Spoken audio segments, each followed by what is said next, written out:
my girlfriend was actually hit by a transport like 2 years ago. Those things are like the scariest fucking death machines in the world. But that was a transport truck. Like Like a a semi? 18-wheeler. Oh, Yeah, semi. oh, like a Yeah. We semi got a truck. lot of Damn. semi truck drivers in this audience. So I'm going to say they're kind of like badass and not. Well, this one wasn't. This one sucked. Yeah. Just don't cut that.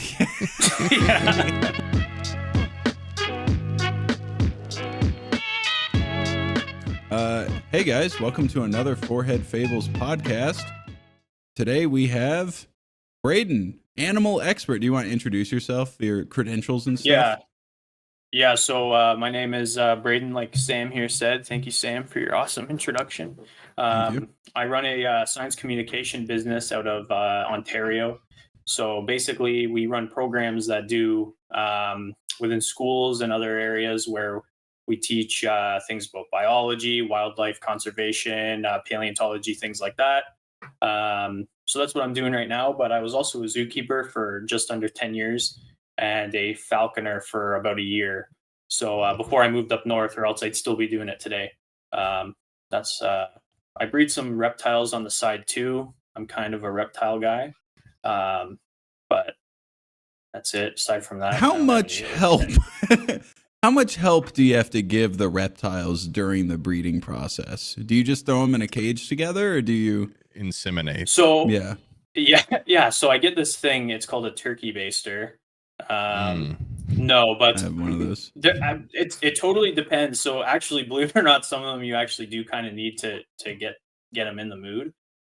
So we do something called we do something called brew mating in the fall, right around this time of the year, where it's basically like hibernating with extra steps, and then it resets all the systems internally, and then you throw them in an enclosure together. Watch. Some individuals, like if you're breeding things like lizards, big lizards especially, can be really dangerous for them.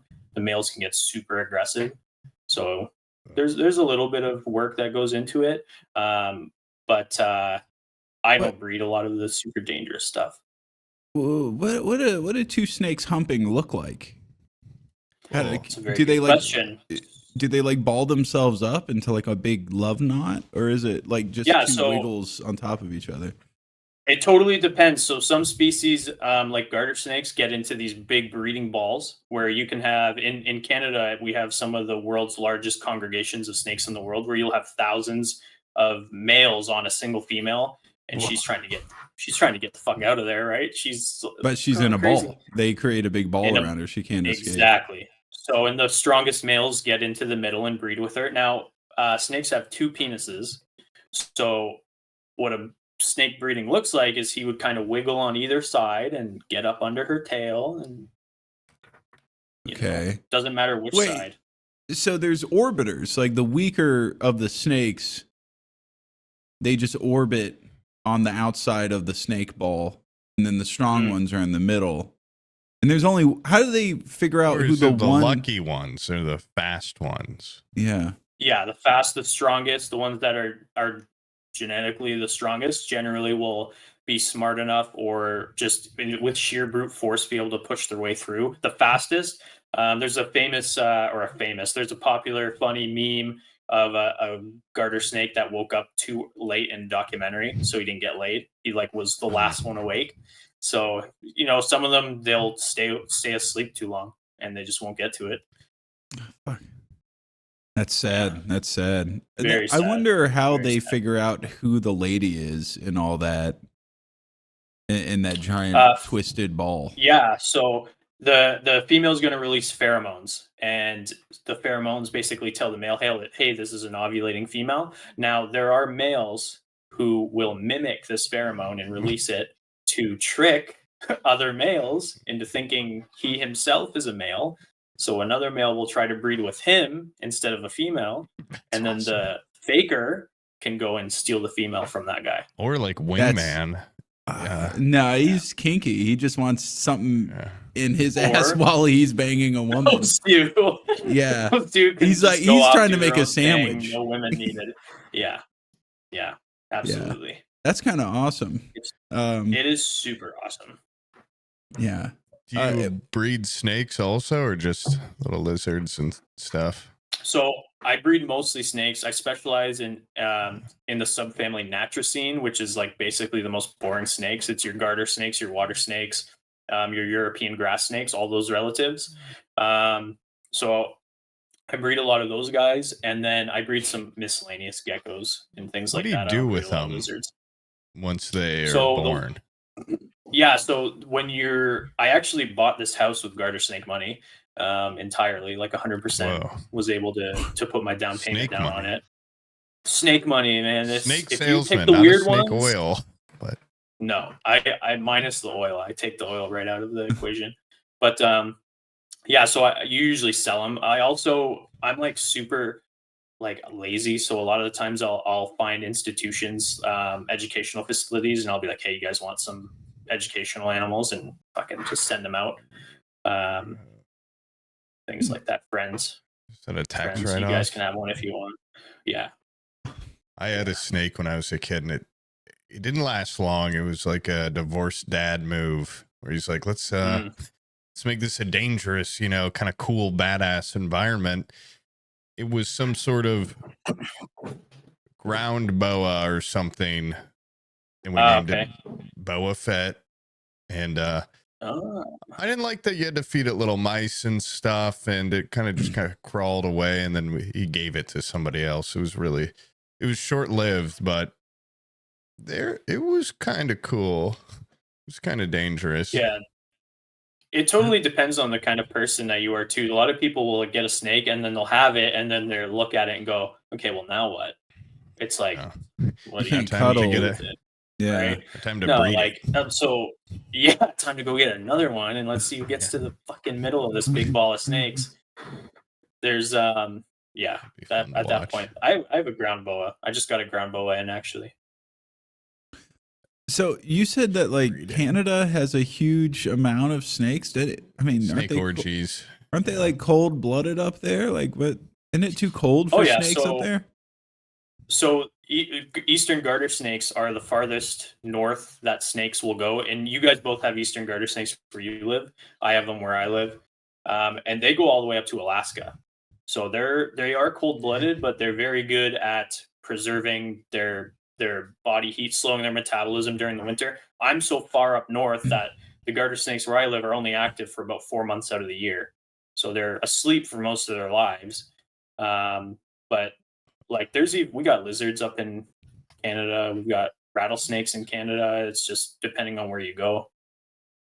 Would you say that, like reptiles are more your passion animal over mammals, or like, do you live in a good, like, are you the type of person that's like, you want to go to Florida to check out all the crazy snakes, or do you just bring them to where you big live? Time. And that's No, I'm a big fan of checking things out. One of my favorite trips I did was I went to Cuba, and I actually got yelled at by some French bitch who was like getting super pissed off at me because I found a little boa in Cuba, and she was screaming at me for picking it up and stuff, thinking it was dangerous.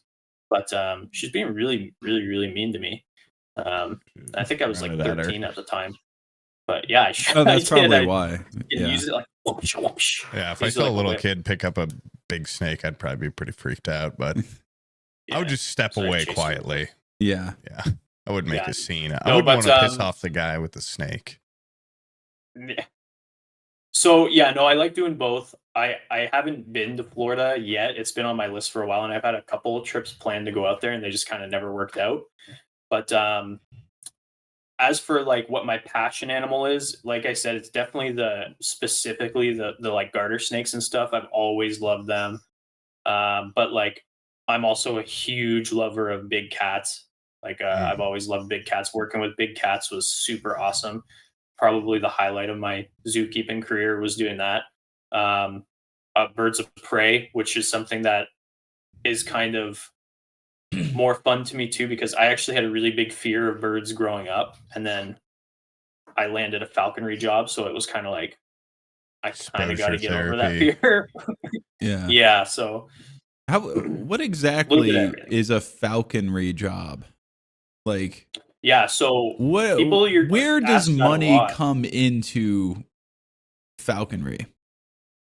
Yeah, so there's a couple ways.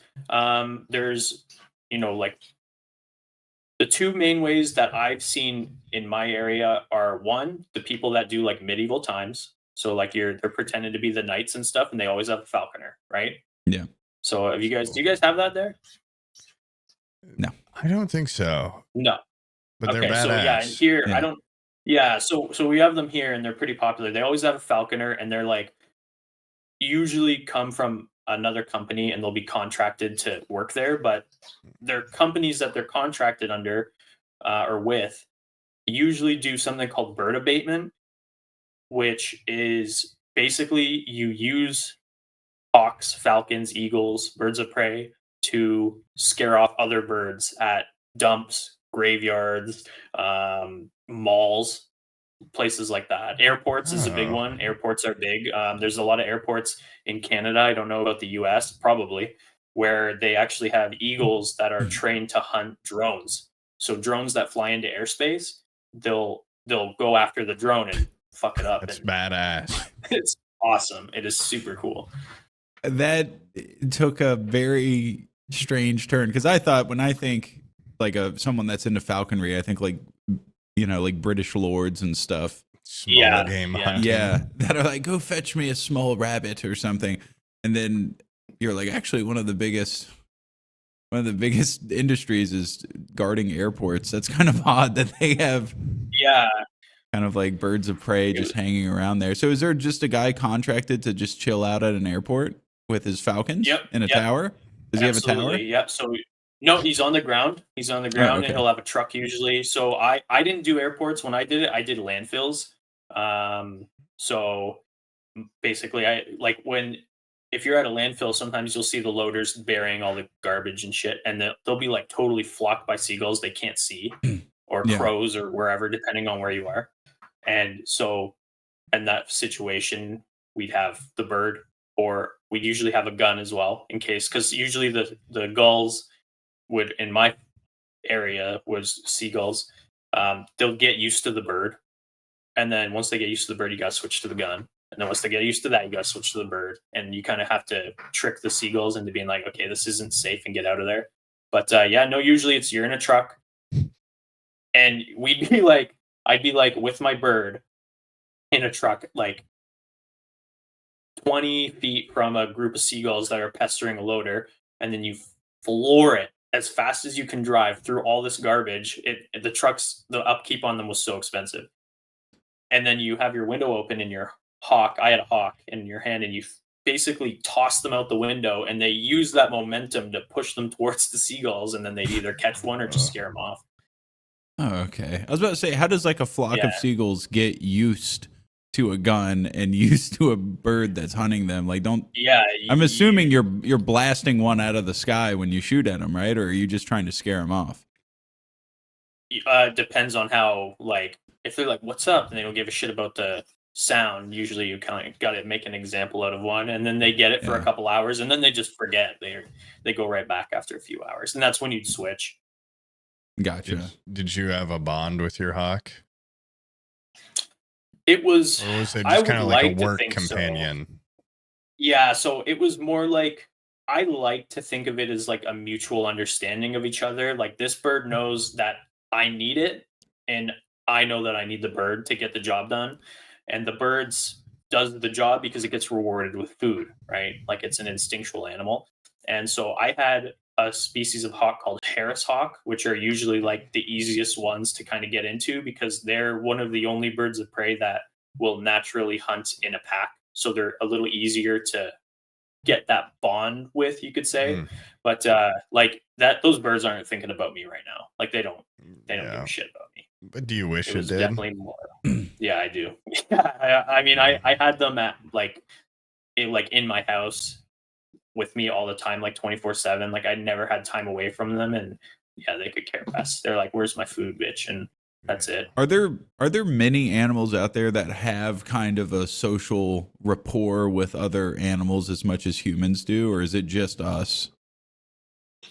There is And like it's dogs, maybe. it can get hard to find. Yeah, so like of course like dog and Elephant. man is like the classic one, right? Or like cats and man, although cats are more or less I feel like they almost like just domesticated themselves to use us for their benefit and then they're like whatever, I could take you or leave you. But there's like there's lots of interspecies um I was gonna say relations, but you guys are just gonna make fun of that. Interspecies connections of animals that will use each other to benefit, like survival, right? Symbiotic relationships, Yeah. and there's lots of. I mean, if you think of, yeah, if you think of any domestic species as well, they're all symbiotic relationships with us because if they're domesticated, they pretty much always need us to survive, and we need them for meat or eggs or Yeah, but that's a practical be. relationship. I'm talking like the Yeah. animal leaves and then goes, man, I miss that fucking guy. Rhinos love those little birds that hang around them and stuff. Yeah. Like Oh, Does the okay, shark yeah, so- have fond memories of the lamprey or whatever that's suckling on it? No. You know? No, not No. in cases like that. There's definitely a big. I'd say birds and mammals are your best bet to find those relationships, and a lot of them aren't species based, but they'll be individual based. Like there's there's a documentary. I think it's called like My Octopus Teacher or something like that. I haven't seen it since it came out, but like that's a classic example of an animal, like basically two individuals from different worlds that seemingly had this bond that was important to both. Birds are super well known, especially super intelligent birds like crows and things like that can absolutely. Parrots are a great example. Form bonds, and wild parrots would be the same. Primates, although that's scary. That's very scary. But Did you work with a lot of have been known primates? to miss people. I worked with some, yeah. I didn't work with any great apes. I did work with some lesser apes, so like gibbons, and then other smaller monkeys, like squirrel monkeys. I had we had a shit ton of baboons, olive baboons, which were like the scariest scary. animals ever. Yeah, they're scary. Yeah, they are. Wait, really are gibbons the scary. ones that walk like this? Yes, Are those they gibbons? They're one of them. Yeah, they'll walk. Yeah, they'll walk like with their arms up because they're so lengthy those guys that rock. Their arms are like, yeah, they're cool. Yeah. They were very, very cool. Yeah, those might be my favorite monkey. Yeah. Yeah, they're cool. Just Wow. because monkey. I don't know, a lot of the other ones I've seen them like they'll be accommodating, but then they'll snap at people. But I think the gibbons, I've never seen one upset. They're always just like walking around with their hands up, and I like orangutans. Yeah. Orangutans are cool. Yeah, I used to watch Orangutan you see, Island like- when I was a kid. You see like a video of like an orangutan like ripping a monkey apart for like stealing its food or something. I Like, have seen that, They're so yeah. cozy, until they're Yeah. just like, hold on. yeah. I'll tell you guys a quick little. It's not a side away, but my introduction to like one of my earliest memories is animal based, and I'm sure it has a lot to do with why I decided to go into zookeeping. I was probably 4 years old at the Toronto Zoo, and there was a gorilla, and it was in his indoor enclosure, and there was the kind of 2 foot or so. Harambe kid. No, it's not me. It's not me. No. It's not me. Get him! Canada's Harambe. This is so much worse. This scarred me for life. This monkey, or this gorilla, was spinning and spinning and spinning and spinning. And I looked at him, 4-year-old me. I said, "Man, we're not so different. Like, he's just playing." Mhm. And then he, if you spin enough, he threw up. He got an upset tummy from spinning so much, he threw up. And then I watched him eat it, Mhm. and then spin, and then he threw up, and then he ate it. And then he did this for like 30 minutes, and my family and I just watched him do it for probably, I was so young, but I was 15 minutes. I said, wow, I need to learn more. Yeah. But I that's like how when I you learned looked that- at an animal doing the most insane, stupid thing in the world, and you said, "We're not so different, you and I." That's Yep. not good. I eat my throw up sometimes too. Your Sometimes secret's I safe with puke, me. eat my throw up, and puke again, and then eat my throw up. Yeah. Yeah. I've seen evidence of awesome. my dog doing that in piles that have been left to stain, and then there's a pile put natural. away. Yeah. Animals love eating. Yeah, it's that. gross. Yeah. Well, I mean, you waste it if you don't re-eat it, right? Yeah, it's wasted calories or something. It's all survival. Well, not only that, but if you're spinning and you puke, well, now like you have nothing more to puke up if you spin again. So you have the game's over. Repeat. the game. Oh, so the puking is the reward. Yeah. Okay. The act. Yeah, absolutely. What do you think of harpy eagles? Harpy eagles are super badass. They're cool. It's my favorite big bird. Yeah, no, that's a good pick. Have you ever heard of the Stellar Sea Eagle? I don't think so. It sounds stellar. It sounds really badass. You should check it out. It out. They're cool, and they were like my very first favorite bird of prey because they're fucking huge.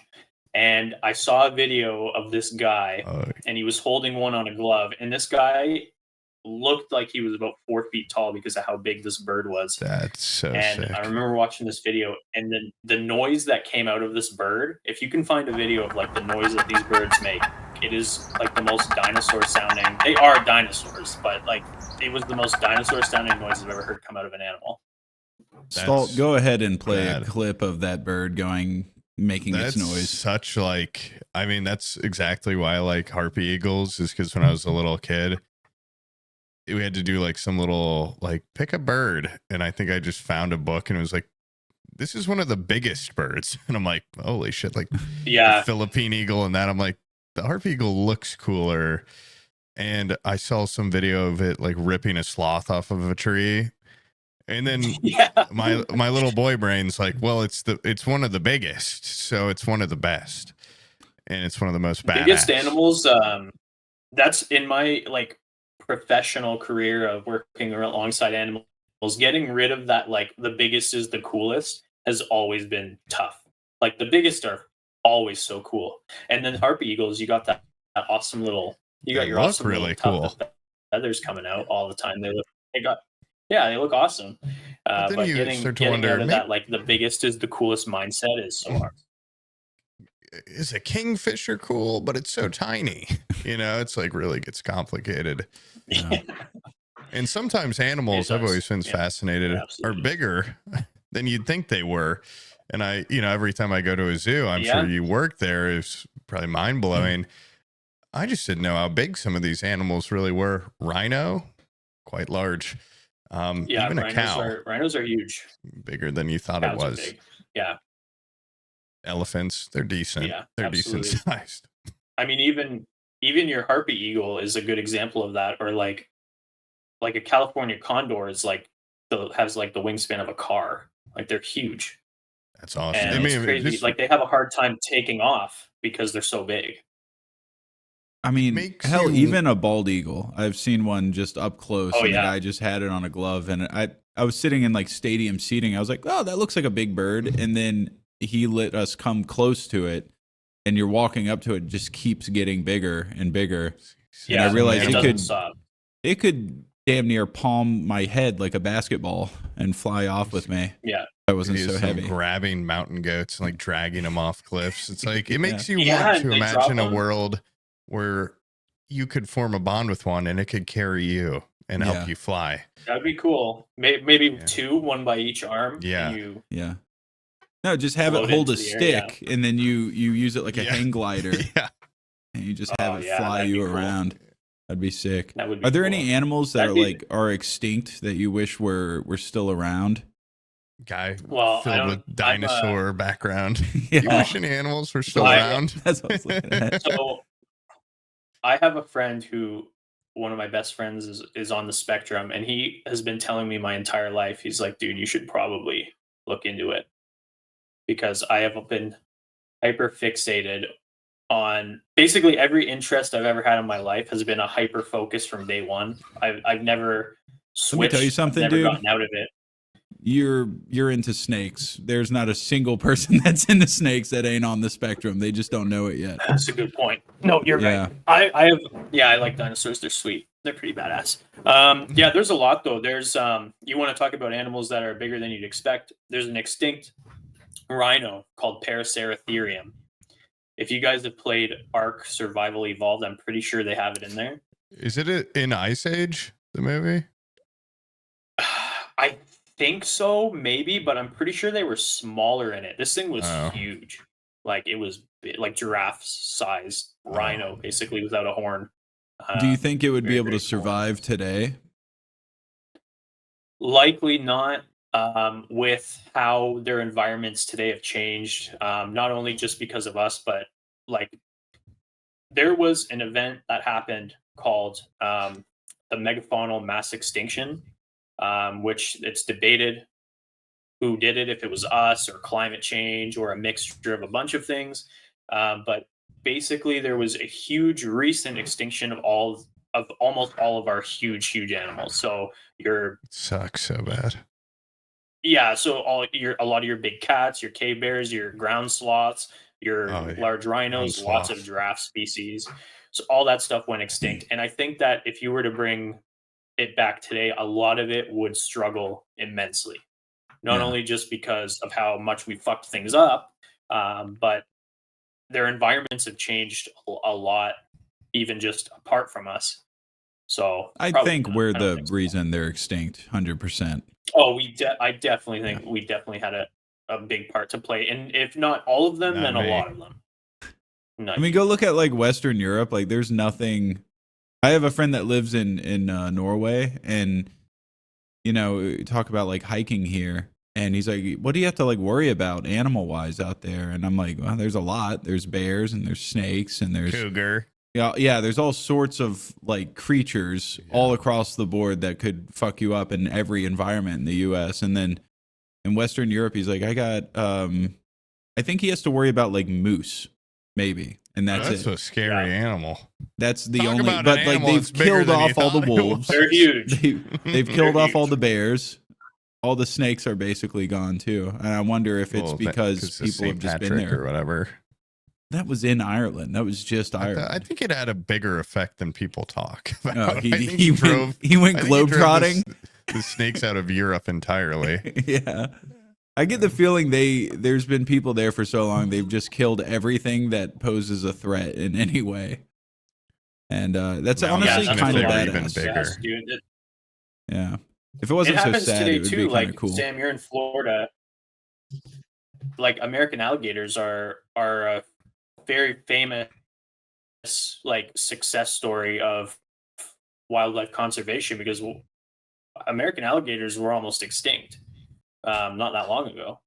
Yeah. Because they were challenging us for resources, or we were challenging them for resources, and we didn't like that, and we saw them as dangerous, and we were trying to develop, and there's alligators in the swamps, so they were almost gone. And a lot of the alligator farms out there played a huge part in bringing them back. And now there's millions of them again. Yep. They are, one might say, too abundant. Yeah. I was down at St. Mark's, and there was a alligator came up and ate some lady's Pomeranian right there on the beach. Gone in an instant. Some would say there's too many Pomeranians. Yeah. So. Yeah.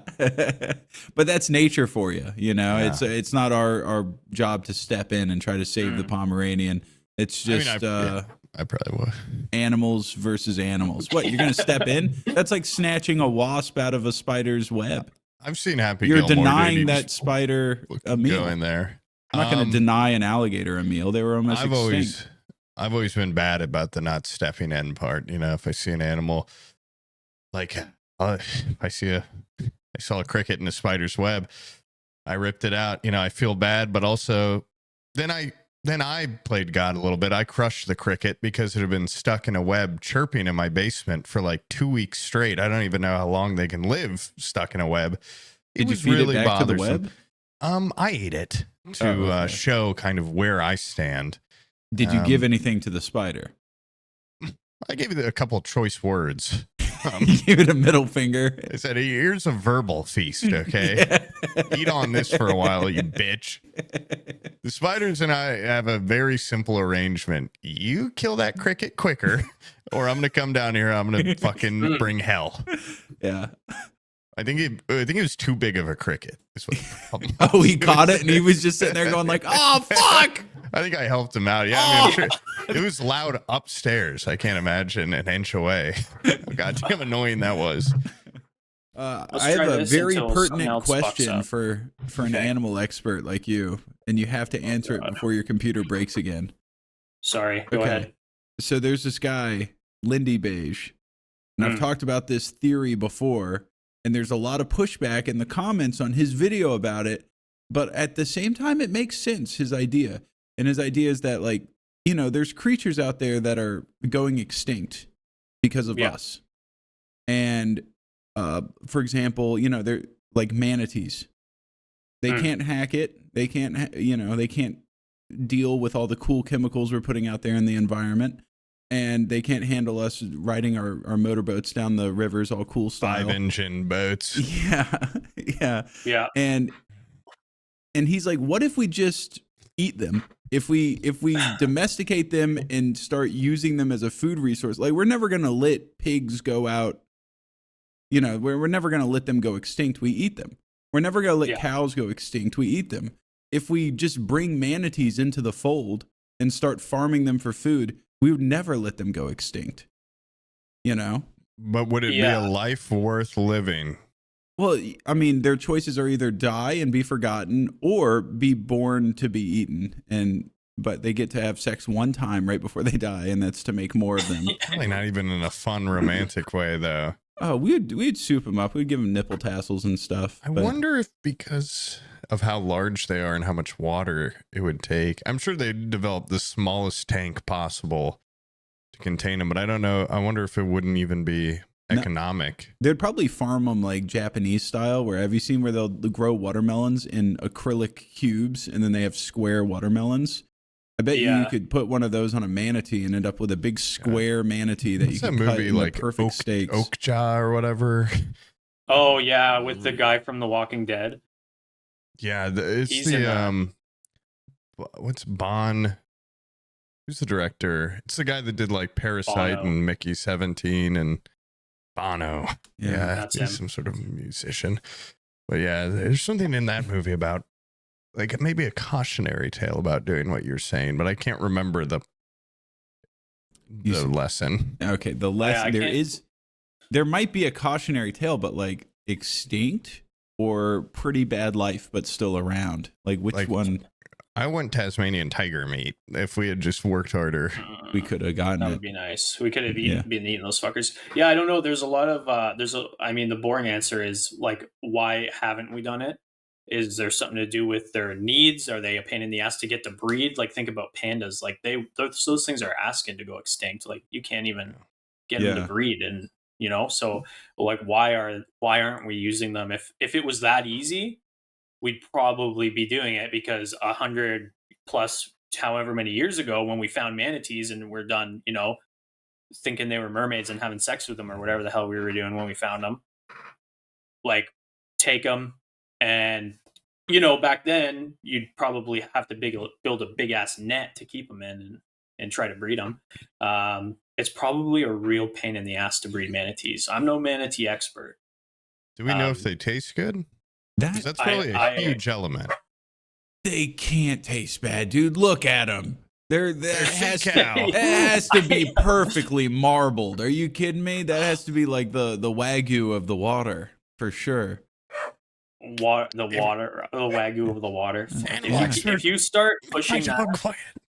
If you start pushing Wagyu of the water, you might be able to make a difference and make this. It sounds like you want to eat a manatee. Branding is I think there's nothing on this planet that I wouldn't at least try to eat. Oh yeah. Okay. For sure. Yeah. I can agree with that. Yeah. I'd take a bite of anything if they serve it up to me. Kitten? A kitten? Sure. As long as I don't have to kill. What? I would feel the same emotional recoil killing a cow as I would. Have you ever been near a cow? They're so cute. They're so they're gentle. A lot bigger than you'd think they are. Yeah. I'm not gonna. I don't want to kill a cow. The same amount I don't want to kill a kitten. But I'm saying, but if you're it's not served killing up, if it's prepared for you, you'd have no if more. I sit down at a restaurant and they say, "Do you want veal or do you want kitten?" I would have the same. Like, yeah, they're horrific both answers. But have you ever had veal? It's incredible. Okay, it is absolutely. I have. Now imagine veal, but in manatee form. You get the little calf, and you fucking. You know it's buttery. You know it's buttery. Has to You be put the good. whole. They're like what? They're born like what? Probably like 20 pounds. You put the whole thing in a big one of those big ass woks you see in Indonesia, and you start put some peppers. You better hope Gwen's upstairs and she can't hear you right now. Her tail would be tucked. Yeah, you say that. I've seen her. I've seen her belly. She doesn't have no. She honestly is probably on my side. I've seen her shit, turn around and lick it. Okay, she's got no scruples when it comes to eating gross shit. Yeah. If I cooked her own back legs on a grill, she'd probably be salivating, smelling them. Okay, the dog has no.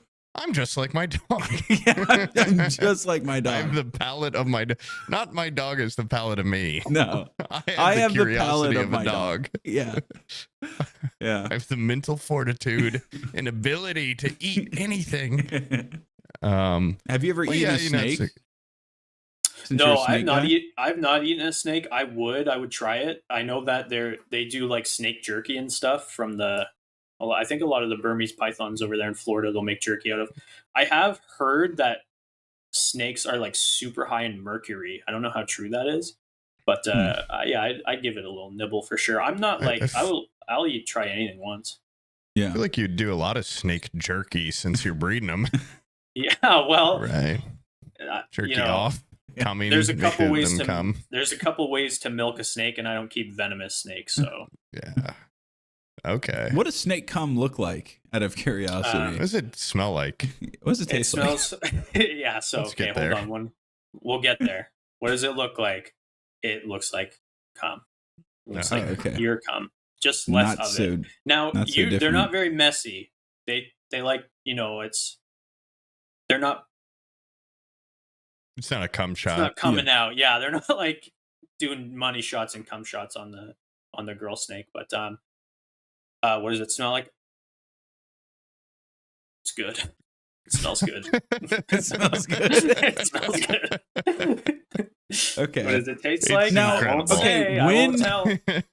When they come, reptiles notoriously not emotive animals. Is there anything going on the face? Do they have like a poker face, or do they go like, oh? Do they? Okay, so there is one animal that does, and I can almost guarantee you've seen it, and it's tortoises. So, or not animals, sorry, reptiles. So tortoises, if they're doing it, the males are on top. They're the whole time. They're loving it. They're going crazy. Snakes, no. Actually, it's actually pretty violent when snakes breed. I feel bad for the male. The females will drag them around pretty violently, almost trying to shake them off. And a lot of the time, he'll cut his pecker, his pimple pod, while breeding, and it can get pretty. It can get pretty bloody. I've had snakes breed where, especially a first year male, if you put like his first breeding season with an experienced female, she's gonna beat the fuck out of him a lot of the time, and he's gonna have to hold on for his penis. Sometimes I'm sitting there thinking, are you about to rip it off? Yeah. Like envy. Do you normally watch? Just to make sure it all goes smoothly. Yeah, so they're usually, if you don't see it in the first couple seconds, you're not going to see it. It'll usually happen through the night or something, through the night. Some people are morning, some people are night. But if it's happening, sometimes I will watch, not in a weird way. I'll make sure everything's okay, make sure that my snake's penis isn't getting ripped off. I mean, to be fair, even if it was, there's nothing I can do. Like they're built to stay in once they're in. A snake penis is it's a very unsightly thing. It's like a thorny bulb is how I would describe it. It's gross. Yeah. Okay. Any other snake penis questions for me? You want to talk about other animal penises? I do have a question about breeding. Okay. I find. Oh, what? Your turn. Go on. Sorry. I'm sorry. Before we move on, could you, on a piece of paper, just draw roughly what a snake penis looks like and then put it in the Discord so we can show the crowd? I have pictures of snake penises so I'm writing a book right now, and in my book I have an awesome picture of everted hemipenes. Hemipenes are what snake penises are called, or I could draw one. That's up to you. Maybe because of YouTube guidelines and because it's just funny to make someone draw a snake penis. You want me to draw it right now? No, you can draw it whenever you want. Poob, you can go ahead with your question. Well, I like hybrid animals, and it's unfortunate that they're sterile most of the time. But have you ever tried to dabble in some experimentation, some crude experiments with creating crossbred animals, or even interlacing man into animal? Or follow up, what would be your dream hybrid animal if it could work? So that's a great question. In reptiles specifically, it's generally super frowned upon to make hybrids. I have worked with hybrid reptiles before. There's the most famous. There's a lot of them, but the most famous in the hobby hybrid snake would be the Borneo bat eater, which is a hybrid that actually has a name, and it's a hybrid between the reticulated python, which is the longest snake in the world, and the I believe it's the Burmese python, which you guys have there in Florida, and they are pretty cool. From what I know, they're not sterile. They might be. Lots of reptile hybrids are not sterile. So some Why is it frowned upon to crossbreed them? It's frowned upon mostly due to genetic purity. So if you're breeding a species of snake, a lot of the times people are doing so for that specific species. And if you mix in, I'm going to use garter snakes as an example. That's just what I have the most experience with hybrids. Garter snake hybrids, like if you start breeding garter snake hybrids and you go and tell the forums or the Facebook groups or whatever, you will get lynched out of there so fast. And a lot of it has to do with garter snake hybrids are super easy to sell as the parent species because they generally just look like an uglier version of the parents. Like they're never as cool as you would think they would come out. As well as there's been parts like where I'm from right near Toronto originally, and that area you have to, if you're gonna get into garter snakes, you have to be so careful when you buy them because two-thirds of them are just hybrids because of one or two individuals. So one person could kind of ruin it for everybody, and it's super easy to kind of lie about it. But your more fun question, because that's kind of boring and I tend to just not shut up about that stuff, is it's good to know. As for which animals I'd want to mix, is this like for like a pet or like what? Oh, it could be, you could have it just for a pet or just in the wild or, just a protector. To unleash it onto the world. Okay, so I would probably put a frog with a wolf.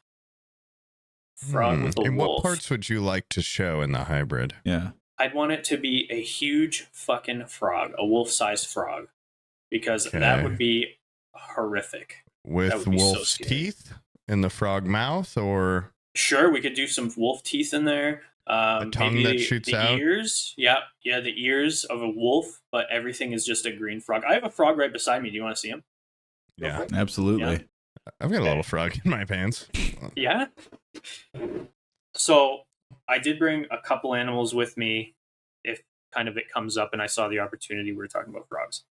I'm just putting some gloves on right now because frogs have semi-permeable skin, so all the like Cheeto dust and shit that's on my hands would go right into his bloodstream, and it's just not good. Whoa. So, how bad is that for the frog? Depending on what it is, like it can be fatal. It can also cause skin issues, depending on what's on your hands, like chemicals, things like that can be like if I was just cleaning with bleach or something like that, it could. Okay, every frog I've ever grabbed. My kid was playing with a toad for 2.5 hours, and they were both just holding him. She's just been rolling anthrax into letters. Yeah, he's probably okay. So this frog he's young. He's only about a year old. There he is there. Whoa, that's a big boy. That's like a classic fucking frog. Yeah. So he's about a year old. This is an African giant bullfrog, also called a pixie frog. Whoa. He looks awesome. You like him? Yeah. He looks like one of those little wizard ones. Yeah. Yeah, they're super cool. He's going to get to be about the size of a basketball. Whoa. Yeah, big frogs. I think they're the 4th largest in the world. Now, if you want to see something awesome, and if you guys have watched like Planet Earth, you might have seen it before. Mm-hmm. The videos of frogs, big frogs biting each other on the face and literally suplexing each other is these guys. So if you haven't seen that, watch it because it is awesome. It is so fun to watch. I've had a lot of animals, and I've got a lot of animals with big teeth, and frogs are like easily the scariest I have because they just bite for the hell of it. And it hurts. This guy bites me every few days, and it sucks. Really? He's there, yeah. I mean, does he have like teeth, or is he just... He does have teeth. Okay. Yeah, not many frogs do, but he is one of the frogs that does. I would want my pet frog to not have teeth. Yeah. Because Bigger's badass. Like the frog that can be the size of a basketball is pretty cool. He's got some growing to do. But he's a bullfrog. I mean, is he loud as fuck at night? Yeah, he is. It fucking sucks. I got like... I can't sleep because of this little asshole. I'm surrounded by all these bullfrogs that I breed. I can't hear anything. I have nightmares about bullfrogs in my sleep. Yeah. Have you watched? Is it even out yet? That new like Planet Earth prehistoric one? I'm assuming that's like super up your alley. Have you seen the first 2 seasons of that? No, I've just mainly watched like regular Planet Earth and the like Blue Ocean. Those are awesome. The first 2 seasons are narrated by David Attenborough. It's basically just Planet Earth, but dinosaurs, the first 2 seasons. Yeah, it's badass. It is some of the nicest visuals I've ever seen. They're super, super nice looking. The CGI is phenomenal. The new season is Ice Age, right? And that's, I think Tom Hiddleston's doing the voice for that. And I'm excited for it. It's not out yet. Oh, hell yeah. That's right. You're right. He's no Attenborough, though. No. But he's like fucking 150 years old. He's probably like, dude. Like, give me a break. That'd be funny if he's just in his old age. He's like, I don't fucking care about this shit anymore. They get more grim as the seasons go on. Like I remember when I was a kid, they always end with an inspiring like, but if we act now, and then the last one I watched, it was just like, we're too late. You didn't do enough. And I'm like, fuck. There's some of the most horrific fucking visuals I've ever seen in those. Like, okay, so just for reference, the first time, and this is a little sideway, the first time I ever did mushrooms, which I think is the only time I ever did mushrooms, I was like, what am I going to do? I'm going to watch one of my favorite movies, which is Prometheus. Oh. That was like the worst fucking idea I've ever had. Like, that was an awful idea.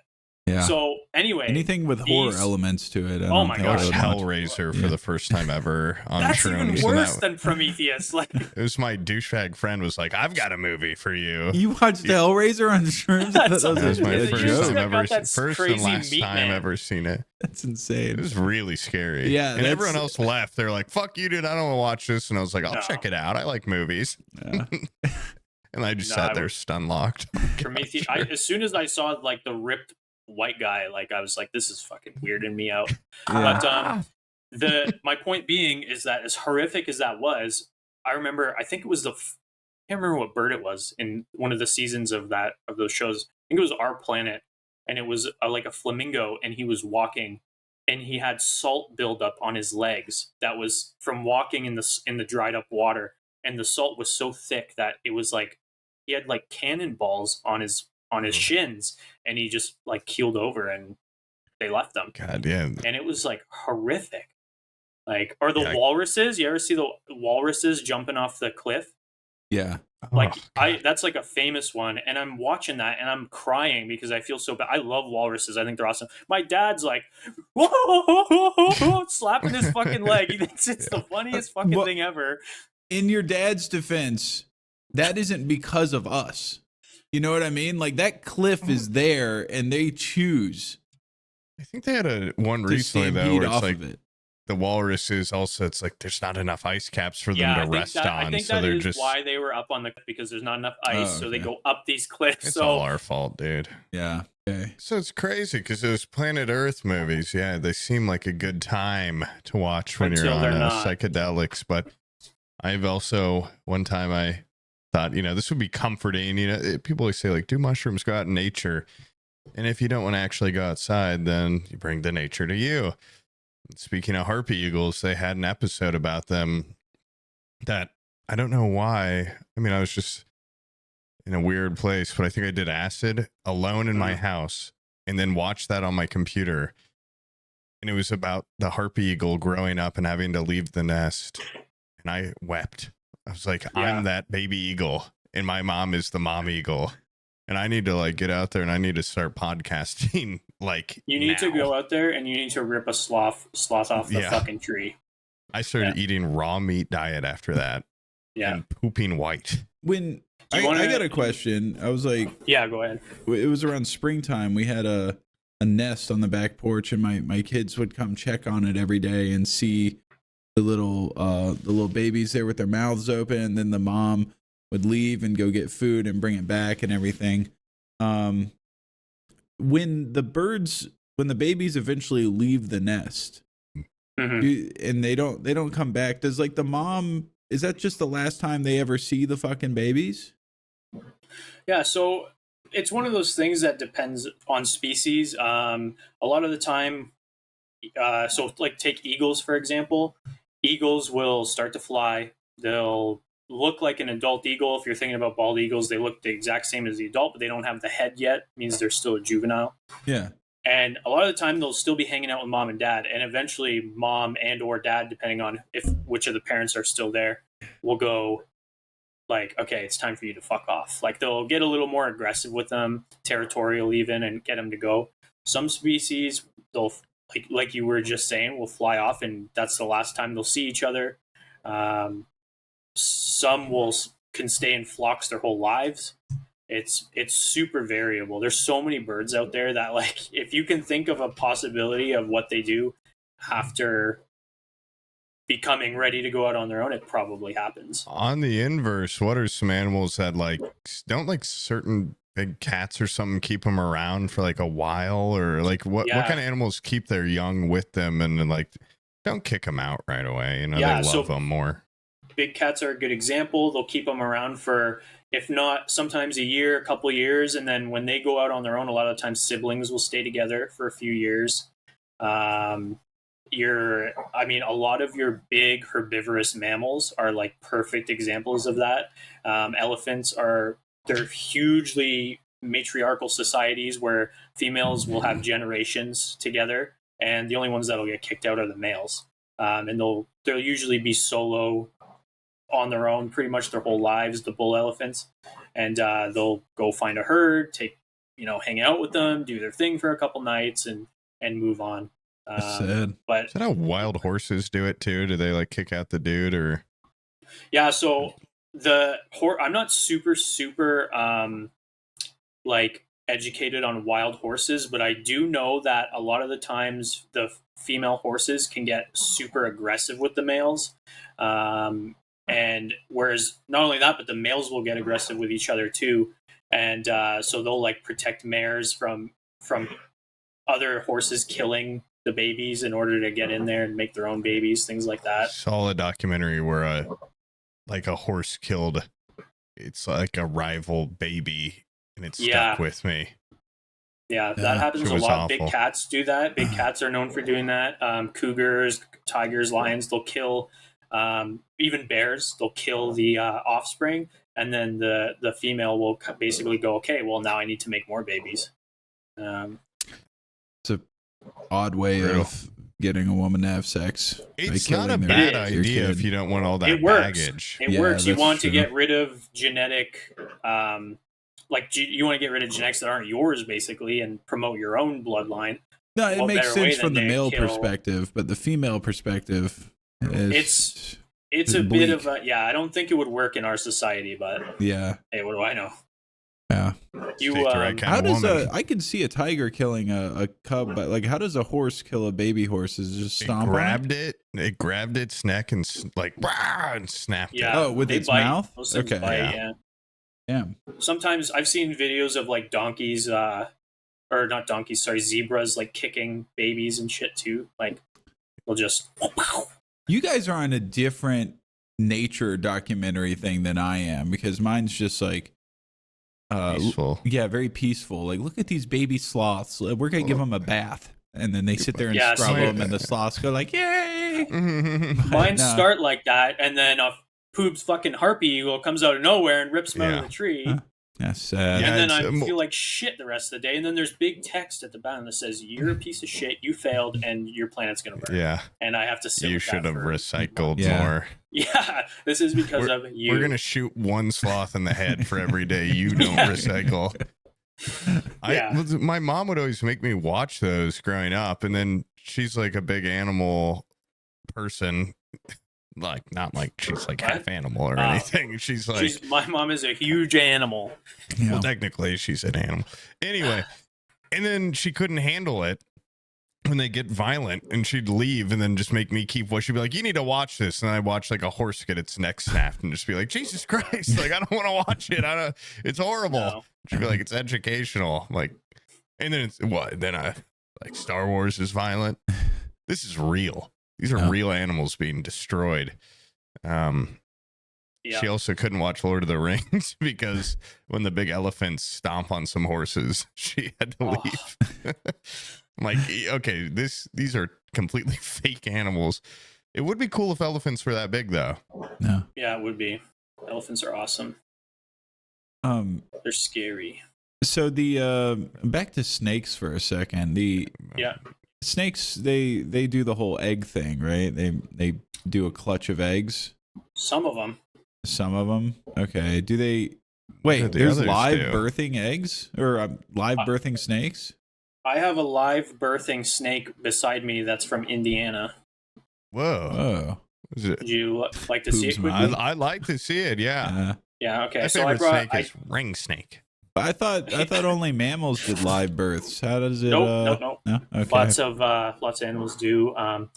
So there's a couple types. The snake I have is called ovoviviparous, which basically they form in a clear, almost like an egg sac, and the female will give birth to these clear membranes with a little baby snake inside, and they'll cut their way through, and that's it. They come out all fully formed, fully developed. The snake is an asshole, by the way. Whoa. But it was my only one I had that was from Indiana that wasn't this big, because I brought one from Florida and one from Indiana. Oh, so look at you. So, yeah. Give me a sec here, because once again, you said the one from Indiana is an asshole? That's odd. Yeah. What about the one from Florida? What's it like? Is it a sweetheart? It's literally the nicest snake I've ever met. And I'll take a lot of parallels from the animal world to humanity. So I'm sorry it's not colorful. Whoa. Yeah. So this is called a diamondback water snake. Mm-hmm.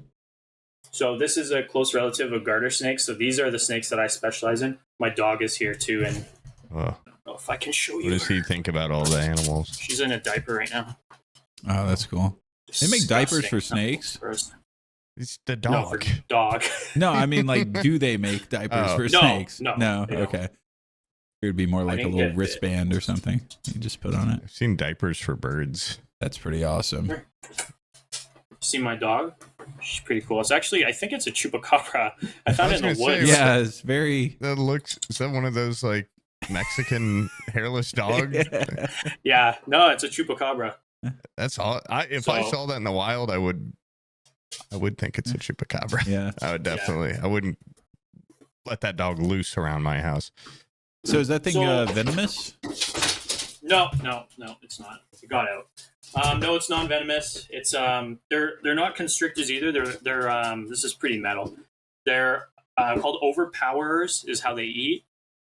You want me to explain? Yeah.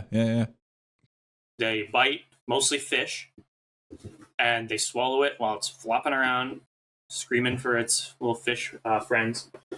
They just overpower whatever they eat. They eat it whole. while it's still alive. That's pretty awesome. Pretty crazy. They don't wait for the thing to die. Do you feed it fish, or do you? I do. Yeah, I do feed. Does I don't it feed have like rodents a to that one. watery enclosure, or are they like fine on land? They're fine land. You actually have to be very careful with water snakes in putting water with them, because if they don't get opportunities to dry out, they can get blisters really bad.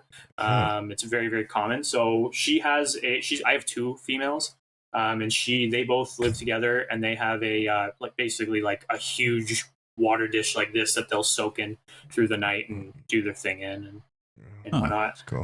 While we're on the topic, I'll show you my Floridian snake. Do you know any snakes you have in Florida, Sam? Water moccasins. Was that a cottonmouth? Any nicer ones? No, it's mostly I was just told to watch out for the dangerous ones. The water moccasins, the pygmy rattlers.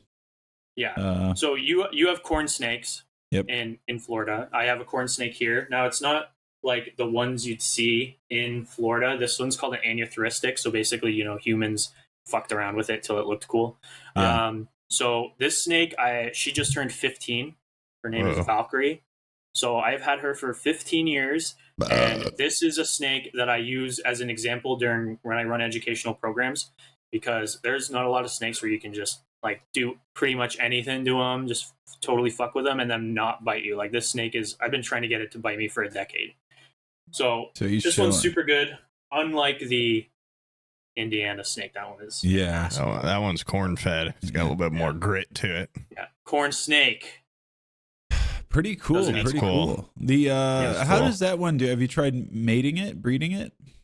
I have not. I actually don't even know if it's a boy or a girl. I never bothered to check, and I just kind of haven't cared to. I don't breed species which there are already a huge abundance of. They're like with. So that snake's an incel, is what you're saying. Okay. Well, yeah, involuntary. You do to me because of you. Not because it can't acquire on its own. It's because you're gatekeeping it. Okay.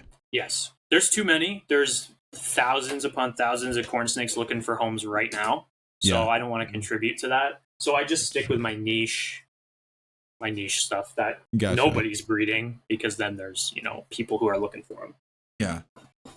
Like what is the downside to, I guess, like crossbreeding snakes? Like you said that people are upset about it, but like genetic purity. Yeah.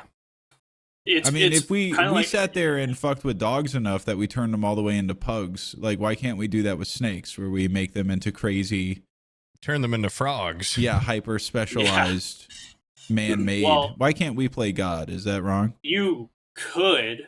In theory, it would work the same. You breed for traits that you're looking for, whether it's a good example in ball pythons. There's over 10,000 genetic mutations in ball pythons. It's fucking insane.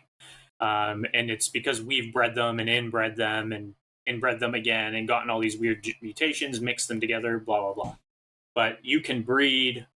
I don't know what the name. I'm not big into like the color mutations and stuff.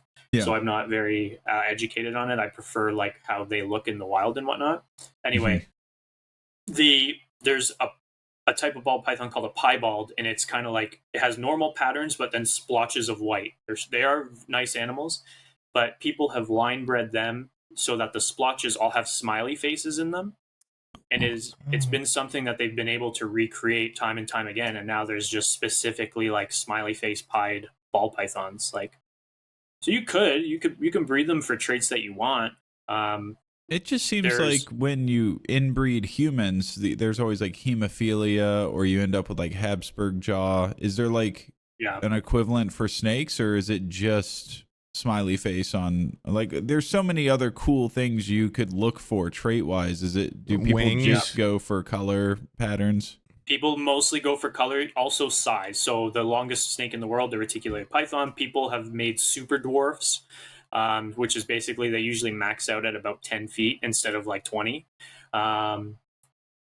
But yeah, so they're focusing so much on the wrong thing. I feel like they should be like making weapons. Yeah, we should make them bigger. We should make one with a giant fucking head or something. We should make one with human teeth. Yeah. It has not been done. Do you think there's a black market for hybrid animals that we aren't even, privy to know about because they've successfully made a snake with human teeth type deal or something? Or have you seen that picture, that Photoshop picture of the snake with human teeth? No. Sounds right up my alley. You should look it up because it sucks. It's not. It's scary. I have seen I think it's a Burmese python yawning after drinking water, and like the yawning is great because they like scrunch their face up. This one has braces. Yeah. Oh my god. Oh yeah, I've seen the one you're talking about. But yeah, like basically, people don't breed for that kind of stuff. They breed for color mutation, temperament, very very simple things, and the inbreeding issues that can come of it. Kinked spines and stuff. So you'll get a snake that can come out with an arch in its back, with a lot of inbreeding, scale issues. You can't just straighten it out. Nope, not safely. You could try. Yeah. Scaleless snakes have come out of some inbreeding. Wait, scaleless is pretty. Is that just like a flayed snake? Like, what does a scaleless snake look like? They basically have like. Isn't that just a worm? Skin. They have skin. No, they have skin. Like, and their belly. They still have their belly scales, but their body is like a smooth skin. Like it's weird. Huh. Yeah. I wish it worked better. Like, I wish ligers could be like, more common because they're so cool and big. And, it's like the bigger the better. And like, then you could breed that with something else. Bigger liger. Yeah. So that's called hybrid vigor. So when you breed two species like that together, a lot of the time the offspring will, despite being infertile or sterile, a lot of them will be like genetically stronger. Which is why like ligers or tigons, exactly. Tigons and ligers a lot of the time are big or bigger than like Amur tigers, or Siberian tigers. And a good example is saltwater crocodile hybrids with Siamese crocodiles are like just fucking huge. They get huge. Huh. Maybe it's lucky that they then can't breed very well. Going back to the kinked spine thing as like a negative inbreeding trait, I saw a video that I feel like is hokey as hell because, well, you know how like people have they've kind of figured out that chiropractors are just fake doctors, so it's not real. Yeah. Have you seen those like animal chiropractors where it's like a guy cracking a snake's spine to like make it feel better? I'm like, what? I have not seen. Did you see a snake one actually? Yeah.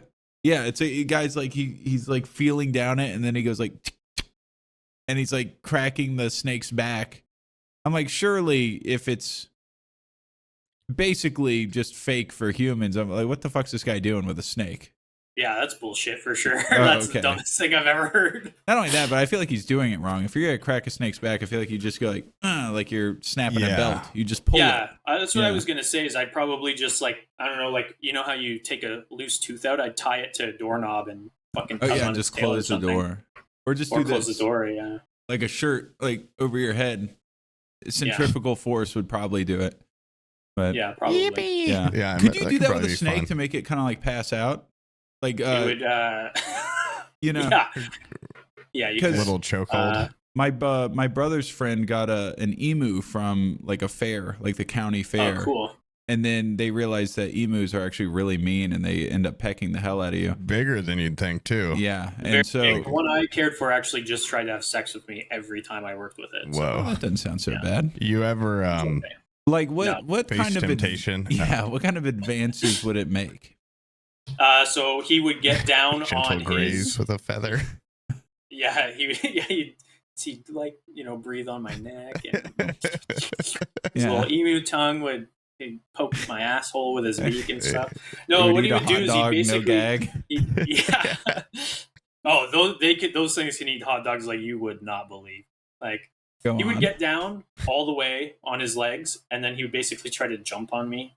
And and he'd get down and he'd kind of wiggle. He would give me a little sachet, and I'd be like, "Okay, I see what you're doing, but did you ever experience any? Is there a dark underbelly of zookeepers that they're interested in banging animals? I'm sure there are. I actually, I'm so kind of surprised that you guys have been asking me so many snake questions. I was actually worried that I would be the one to keep bringing up snakes instead of like my other zookeeping stories. Thankfully, I do not have any zookeepers banging animal stories. But when I'm sure they're out there, unfortunately. When I was like 13, just getting into zookeeping, a guy from a local zoo who was like 27 said to me, he was like, "Oh, like, do you have a lot of snakes at the zoo that you work at?" I go, "Yeah, we got lots." He's like, "That's awesome. I bet yours is the biggest one there." And I will never forget the feeling I had of this old fucking Russian guy sending me that message. And hey, man. Hey, dude, I got an emu. Knock it off. All right, I don't need you. Yeah, I got this emu that can swallow a hot dog like you would not. Get out of here! I blocked him. I got lots of zoo stories to tell you guys if you wanted to hear any of them. Oh, I'd love to hear a zoo story. I'm gonna leave out any institution names. Okay. Because a lot of these stories are not fucking good. And a lot of them aren't. A lot of them are just people being idiots there. So in my time zookeeping, you hear a lot of stories through the grapevine. And they're always crazy. They're always, and I'm sure they go through dozens of people, like a game of telephone, before they get to me. But the stories are always fucking crazy. And there was this one facility that was within the Toronto area. And they're almost like had this reputation of being like the hippies of like animal education centers. They weren't a zoo. And they had so many awful fucking stories that came out of them, of basically just people being idiots, thinking, expecting the best, and the worst happening. So I was telling you guys earlier about the reticulated python, these huge snakes. They can be over 20 feet long. This facility had one of those, and for enrichment, they decided to let it go for a swim in the flamingo pond. So they would take the flamingo out and put it on the land and then let the snake go in the water and swim around, right? Well, the first thing the snake does is it gets to the edge of the water and waits for the flamingo to get close, and it ate the flamingo.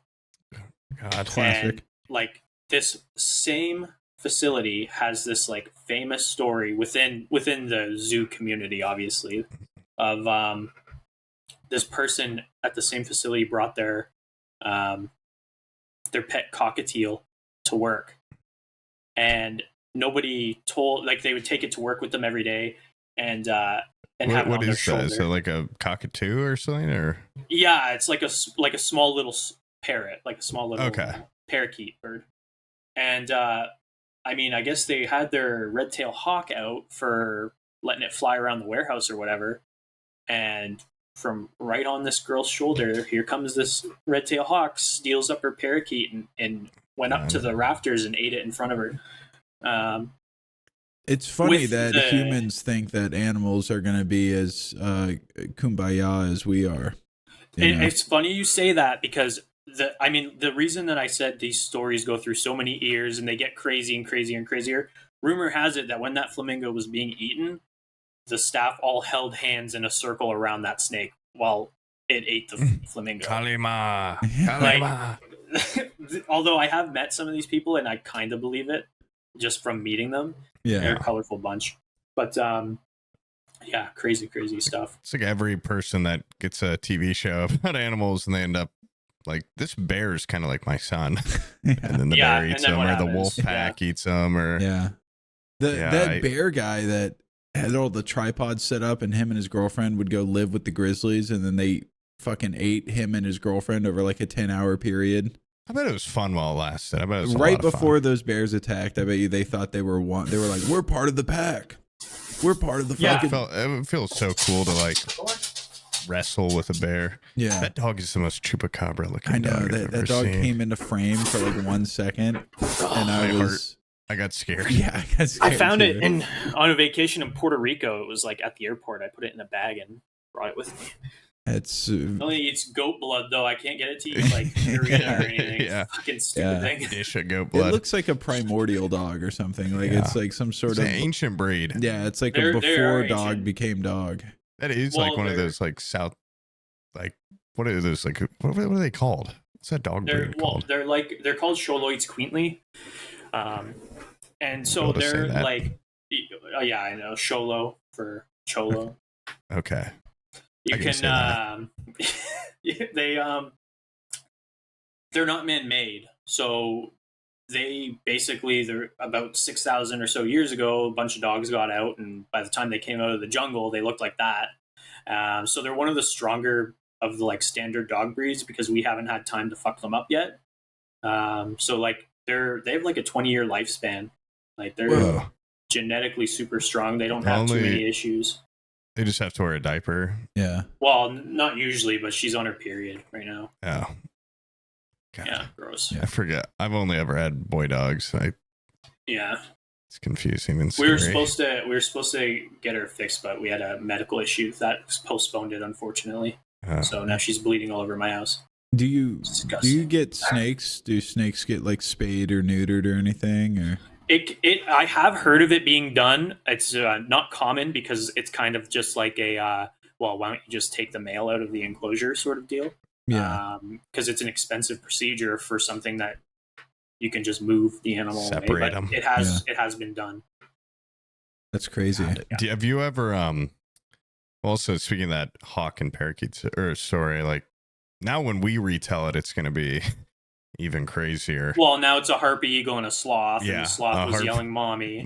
Yeah, pet sloth that the woman got lifted into the air, I think. Yeah, and the sloth was like, "Fuck no, mom." Sloth tried to protect her, but he was too slow. Too slow. Have you ever been attacked by animals? Like, I'm assuming it would come with the territory. And I'm sure you have like hundreds of, like little bites and stuff. But have you ever had anything absolutely. that you were scared for your life?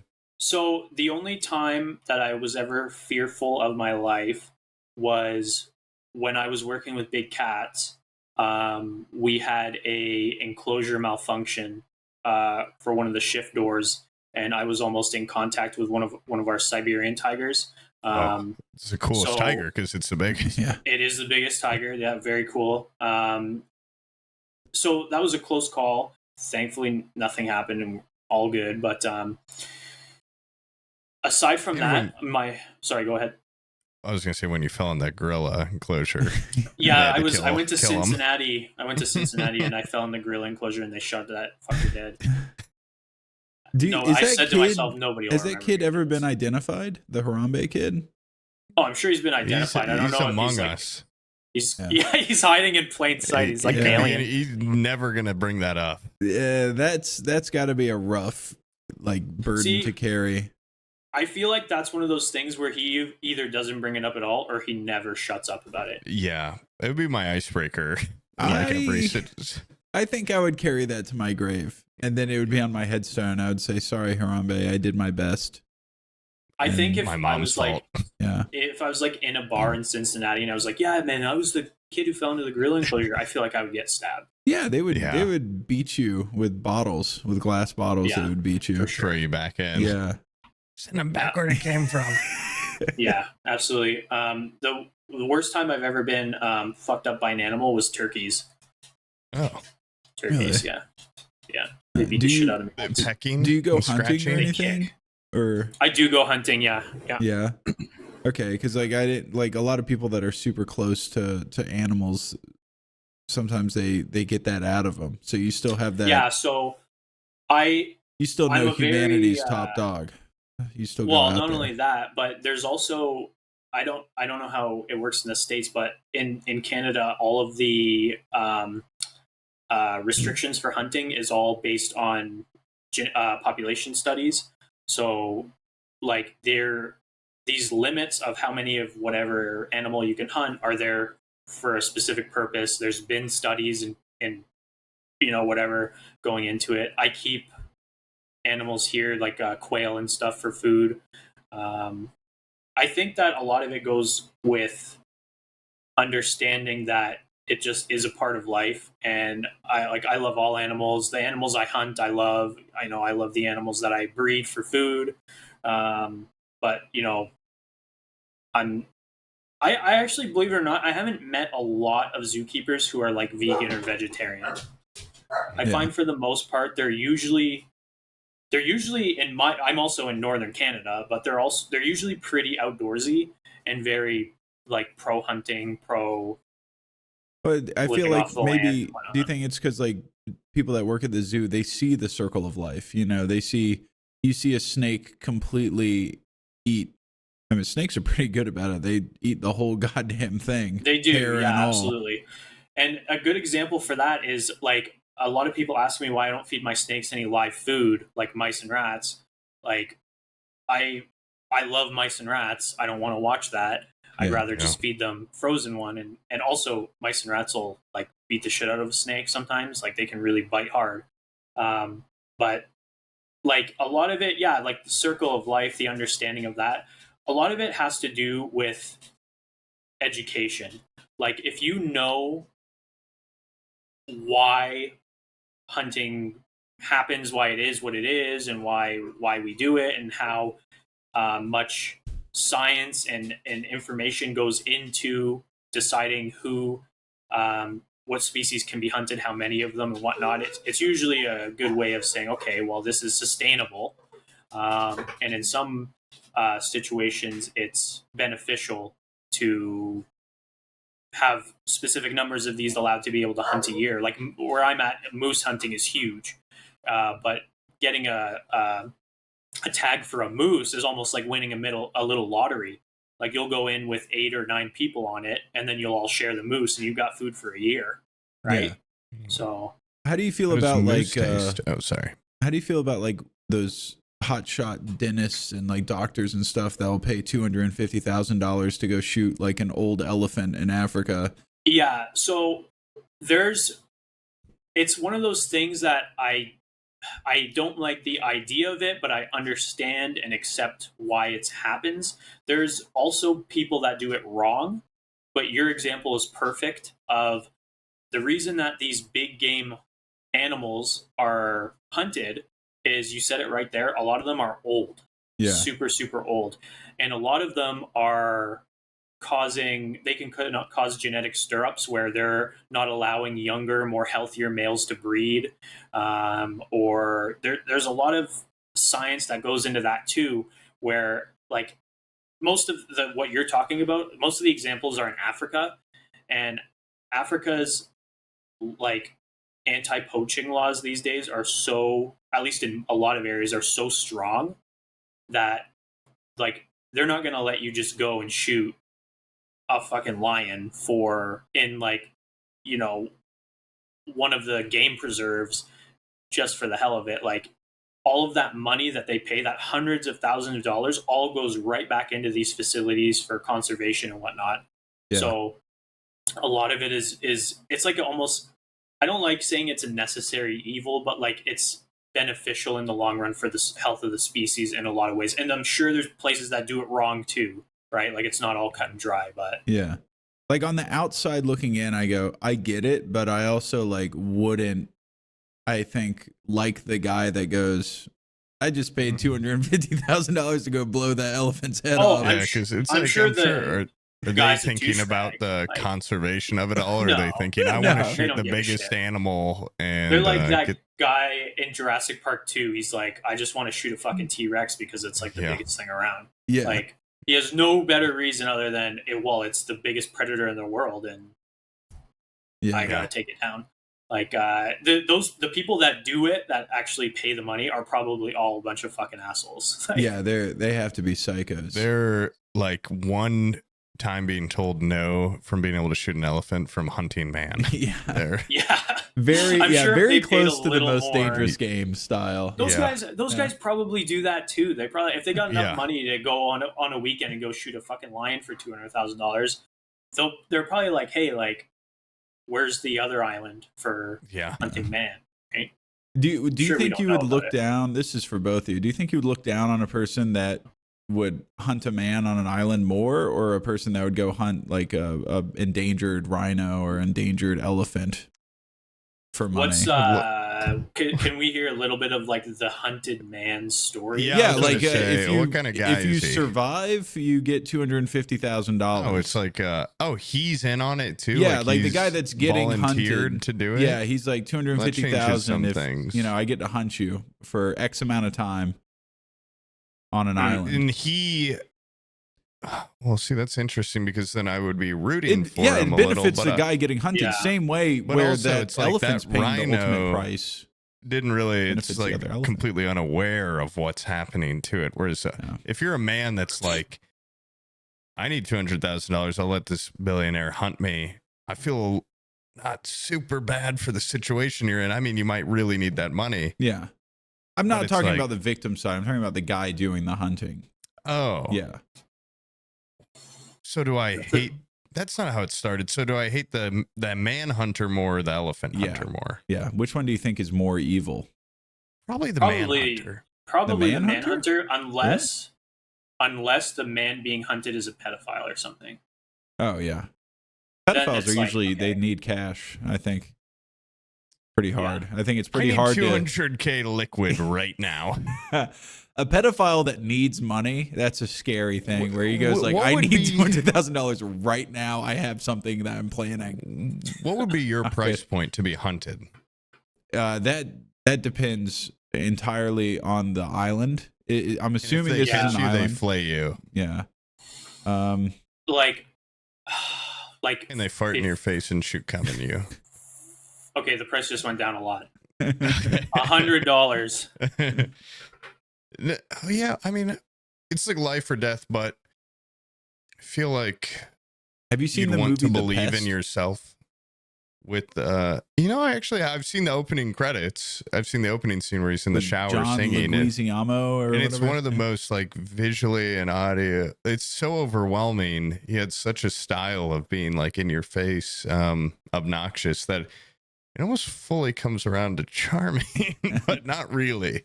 I have not seen that movie. Are you saying you'd hunt the pest? No, Or is that movie about that's that? Yeah, that's what that movie's about. I don't know if he gets money, but he ends up being hunted on an island by basically a guy with a pith helmet, and he's got a big Why are you island, wearing that? rich guy, and he ends up hiding around in the jungle and evading him. I'd like to think I could survive, but I know I wouldn't. Yeah. I'd like to imagine I'd kind of make the hunter the hunted. I've also Yeah, seen a lot yeah. of videos of what technology can do now, where Yeah. if you have thermal, there's no way, dude. I've seen a Cover video where yourself in mud. a guy cold mud. pisses on Yeah, a like tree Predator. trunk, and they can see where you pissed like 10 minutes later. There's still like a heat register. Like they would What find if me you in a piss in heartbeat. your own mouth and swallow it? Does it show a piss-sized thing in your belly? It's a good question. We need to get some thermals, and we need to do some testing on. These are things you could do in a modern day to get away if you're being hunted on an island. Even going to that gun range, I'm like, it'd be pretty hard to run from just the barest of gun, Yeah, The guy's got a stock on his pistol. It's pretty accurate. Yeah. And those but I'd like bullets, to- they go fast. They They go go really fast. Yeah. I'd You're like not to easy think I run could from. dodge it, but they kind of hit the target before I even realized it. Yeah. And they're talking about some spiral faster and something with the tubing. Yeah. I'd like to imagine I'd fashion some sort of trap system, Ewok style, and some, crude spears and stuff. Did you guys see season 2 of Peacemaker? Yeah.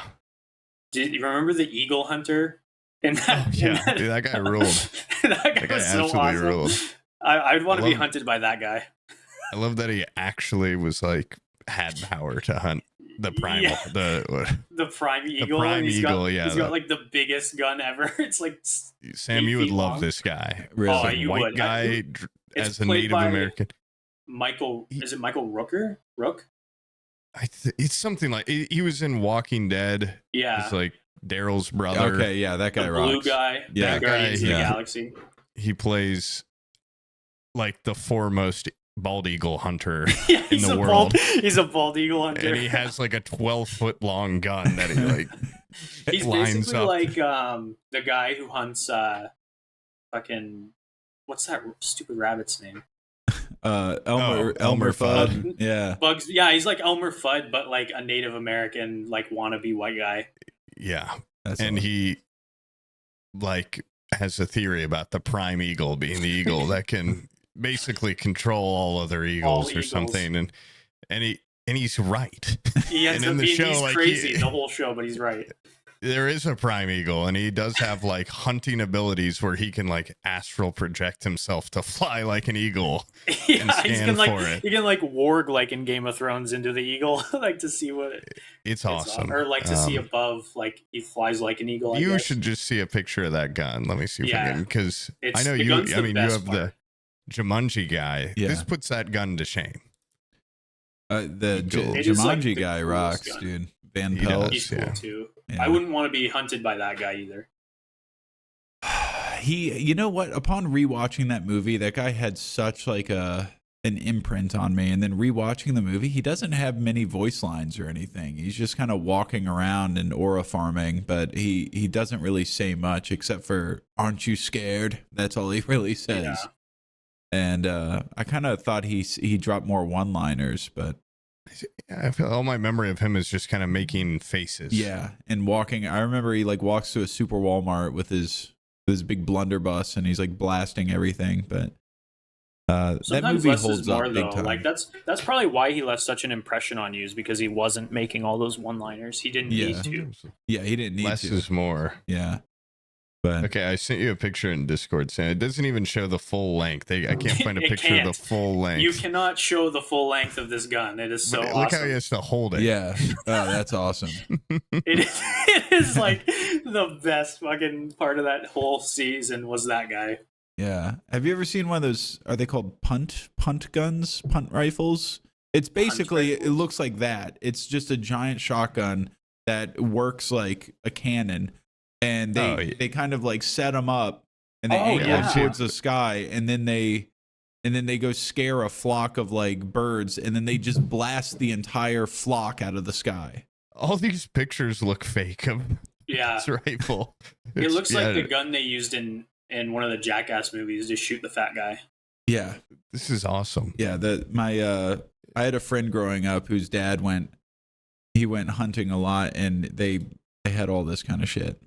It's crazy. The kids like would guns like that? They'd put the gun on their shoulder, so they could support them. Yeah, huge, absolutely huge. That is insane. And as we've discussed, the bigger, the cooler, and stuff. Yeah, so. Yeah, for sure. So what's your favorite big cat? I'd like to assume it's a tiger. No, cougars, mountain lions. Oh, okay. I love mountain lions. I got to work with one. I got the privilege to work with one who was very, very old.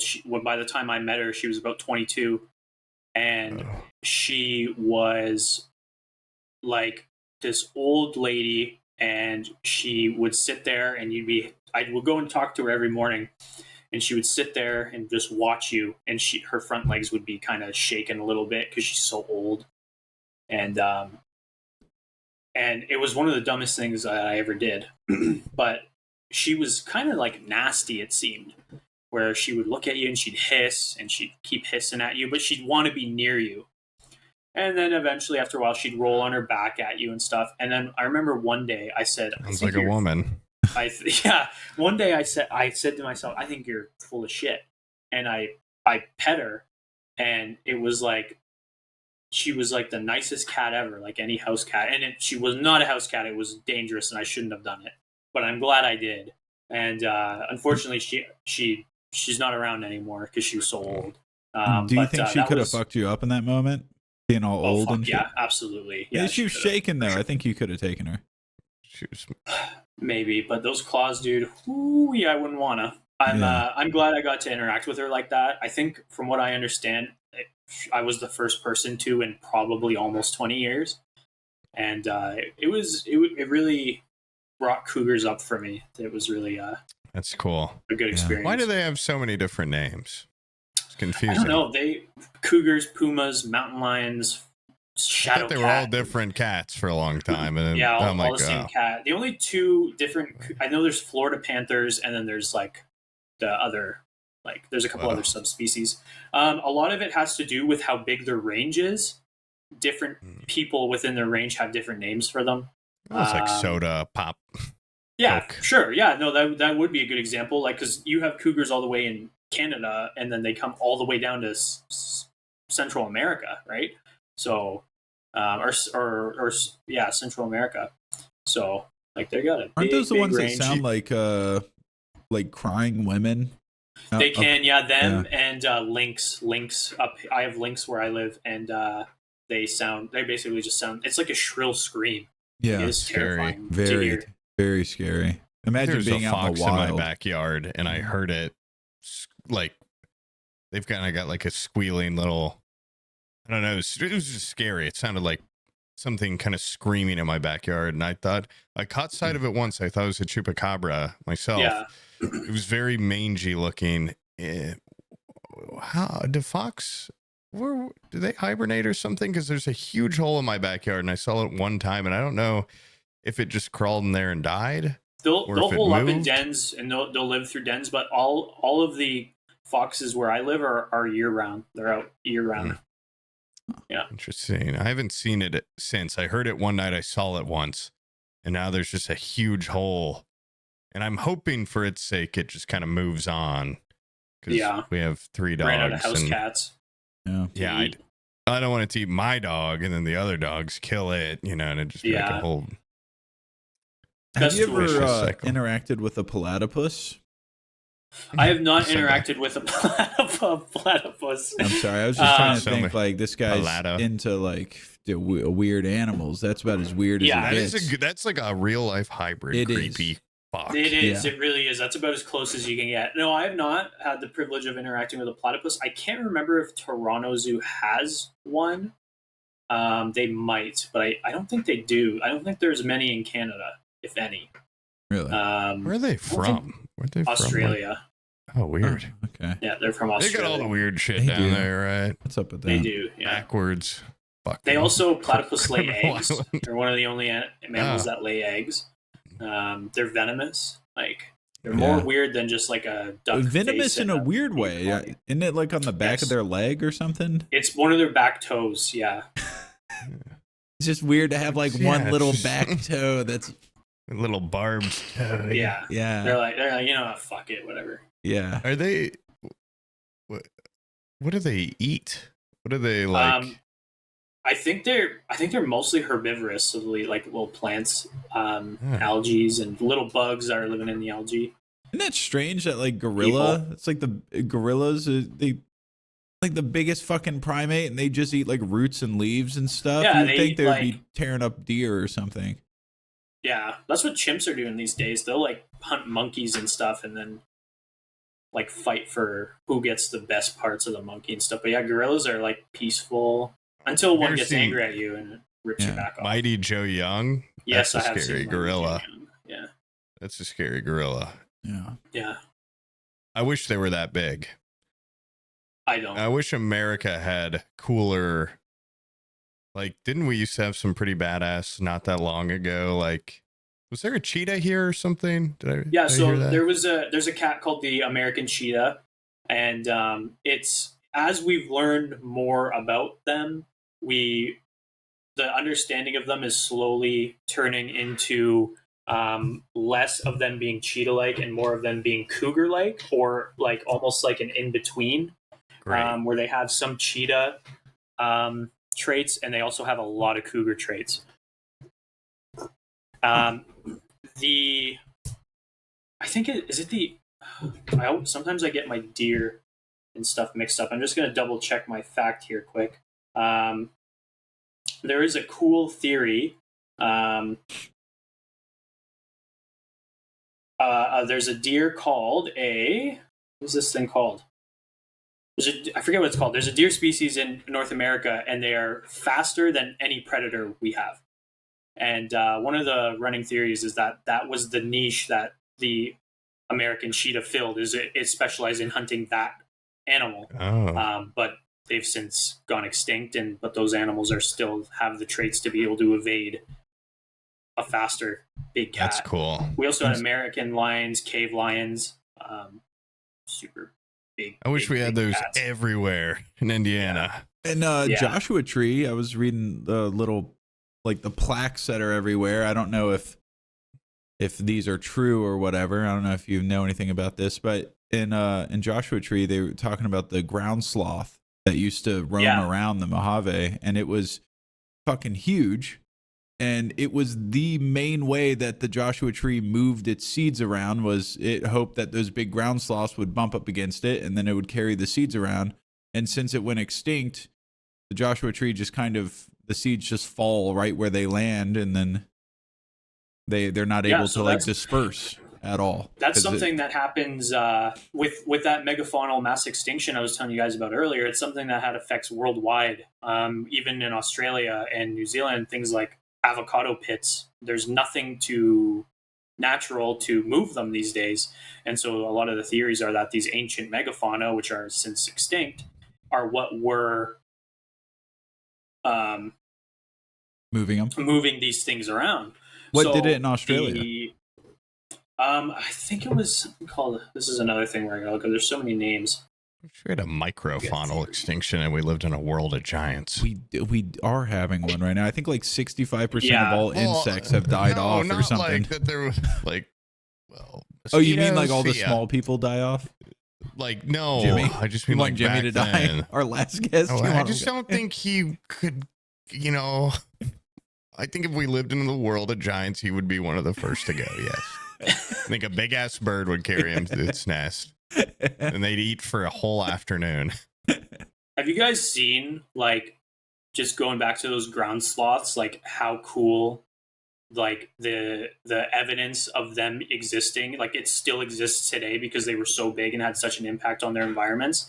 Like there's burrows in South America that are like 10 feet across, and inside of them have scratch marks on the ceilings and on the sides of them from these huge ground sloths digging. And there's something called trace fossils, whereas basically any fossil that's from a trace of an animal that you can't really put to a specific species because there's nothing left over. And there's a very cool set of footprints. I can't remember where they're from. I think they're North American. I don't think they're South American, but there's an awesome set of footprints that were left in a mud flat or a mud plain, and they fossilized over the last, tens of thousands of years, where it's a set of human footprints, and then following closely behind is a set of ground sloth footprints going in the exact same direction. And obviously you can't know for sure because who knows. Well, they that'd be cool. There's also a saddle mark on the ground where they put the saddle down and then got back on the ground sloth and rode that fucker around. But a little cowboy hat fossilized. But they think that this individual was moving away from the ground sloth that was probably not going after them, but yeah, what the fuck is that thing? I don't know. I'd be moving too. Sloths, like the ones that we have now, seem so chill, and it would just be weird if like the ground sloths were mean as hell. Do you think they were? Sloths can fuck you up. Really? Big time, yeah. What? Yeah. No. Yeah, you know what? Stop talking. I have like an inbuilt mythos about sloths being just chill and just cool like guys. Weird little baby monkeys. Yeah, I thought they were just like super slow, cool guys, and they always have their hands like this. I thought. Yeah, until they're not. They can bite pretty good. Like koala bears. People always think koala bears are so cute, and they're like, no, koala bears they're like little gremlins. Gross. They're like basically a gremlin. Aren't they like one of the dumbest animals they have like water on their brain or something, don't they? What they like when you look at them, you'd assume more. Yeah, don't they have like the completely smooth brains? I think I'm pretty sure their brains are literally waterlogged, and they have like syphilis or something. About koalas is that they're smart enough to survive. They're doing something right. I can't speak for one on how stupid they actually are. Earthworms survive, dude. I don't want to shit They're talk dumb them. as shit. Maybe we look stupid to them, right? Like these idiots ain't like eating nothing at but a different level. These special plants, and their babies aren't eating their mom's shit. Like koalas do that a lot. So yeah, gross, disgusting. Yeah, they see what family are they in? Like, what They're are they? marsupials. Okay, but like, they're not like. Are they just kind of their own thing? I don't think they're super closely related. I think their closest relative is wombats. Oh, that's weird. Yeah, I kind of feel like humans should be almost marsupial in a way. I mean, like our babies are so useless for like the first year. Yeah. You know, I feel like we should have like a little sack or something to put them in. Pocket. Yeah, like a little fanny. You can, or like like a monkey leash. That's cool. Yeah, monkey leash backpack. Yeah. Or that one that Dr. Evil has on Mini-Me, and he like launches him back. That was cool too. Yeah, we need to have something like that. Built-in baby sling, baby Bjorn. Yeah, we could do it like that. But a cool big ass pouch would be cool too, I guess. I think it would be. Now, would you want to have it, or would you want the females to have it, like how seahorses hold the babies? No, I think they don't have enough on their plates. Yeah, with the childbirth. And I think their big belly should turn into a big sack when it's done. You know what I think? They have all that because leftover that big skin belly and stuff. You know how like pregnant ladies, their bellies get so big that like when you lift it up, they're like, oh, it's so nice. They should put the baby sack on the back. That way, it gets a bit of they get a break, like a spine realignment. Yeah, because they get so weighed down on the front. Yeah, and then they or on the side of the head, like that girl in South Park. Yeah, and like instead of kids being like, I don't want to move out, and they're like, you're goddamn 20, get out of here. I would just stay in the sack for as long as I possibly could. I'd be like 15 in there. Until you have to, they have to cut leg holes on the bottom of the sack. Yeah, your legs are like sticking through. The mom tries to lean back and give you some weight. And you're like, no, pull your legs back in. Walk to the GameStop now. Have you guys ever like ridden a tandem bike and the other fucking person isn't pedaling at all, and you can tell? I am terrified of tandem bikes. I don't know. I feel like I don't trust enough. No, I would never trust a person enough to get on one of those things. I hardly trust people enough to get in a car with them. Which is great because I've been on a Lime scooter with two people, which is way worse. But I haven't been on a. There's not many. I feel like tandem bikes aren't like. They're not super common. No, they're not as popular as they once were. Yeah. If they ever were. Well, cars kind of have scared a lot of people from biking. They try to keep promoting it. They're like, somebody didn't pedal. Yeah, that's honestly every time you do anything with another person, I feel like the other person is it's always Abby. Why am I acting like it's a mystery person? Anytime I go fucking canoeing, Abby's not. I look back there. I'm like, dude, you're obviously not paddling as much. Circles. Yeah, and same thing with those fucking boats where you do your feet to like. Paddle. Yeah, we end up going in circles. But it's just how it is, man. It's just how it is. You should be better. Nah. I just remembered that thing earlier from dinner's in 10 minutes. I ain't yelling at her. Okay, I'm biting my tongue. But would you ever do a 4-person so you could have your daughters and your wife? No, I know those little fuckers wouldn't help at all. Would you like to bike for 4 people? Absolutely not. That'd be quite a workout. That'd be awesome. Yeah. Would you ever do a sidecar on a motorcycle? Driving the motorcycle or in the sidecar? In the sidecar and put your faith. Do I get the cool helmet and the glasses and the scarf? Yes. Yes. Yeah, I would do that. Yeah, for sure. I'd be pretty scared of that. My uncle used to know a guy that he was disabled, so he was in a wheelchair, and he really loved his motorcycle before he got disabled, and somebody made him a sidecar where he just rolled his wheelchair into the sidecar. So awesome. And then he would drive it, and the motorcycle just had nobody on it. So like at like stoplights and stuff, people would like roll down the window and be like, what the fuck? Like, who's driving that thing? And be like, I am. I got like a little handlebars right here in my sidecar. That's cool. Yeah, that's pretty awesome. I want to drive in that one specifically. Yeah. Well, because then if you're the passenger, you're just on like the main motorcycle just sitting there. Like you're not supposed to touch the handlebars or anything. You just kind of sit there with your arms folded, I guess. So on Facebook Marketplace, like a retro futuristic sidecar that was fully enclosed. Ooh. And it had like a little window and stuff. I would feel maybe even worse in there, but it looked for 1 minute in my midlife crisis, if at the time I were to die at 40, I was thinking how cool it would be to get that motorcycle and have Pip in that little pod. But No, I don't think with the glasses and the scarf. Yeah, and then I could open it up. People would be like, "Who's in there?" It'd be a little dog with a scarf. Very cool. That would be Wind cool. blasted back. Yeah. Wind blasted all the dog hair back. I just become too risk adverse. Like there was a while where I'm like, I should get a motorcycle, and now I feel like that time's passed.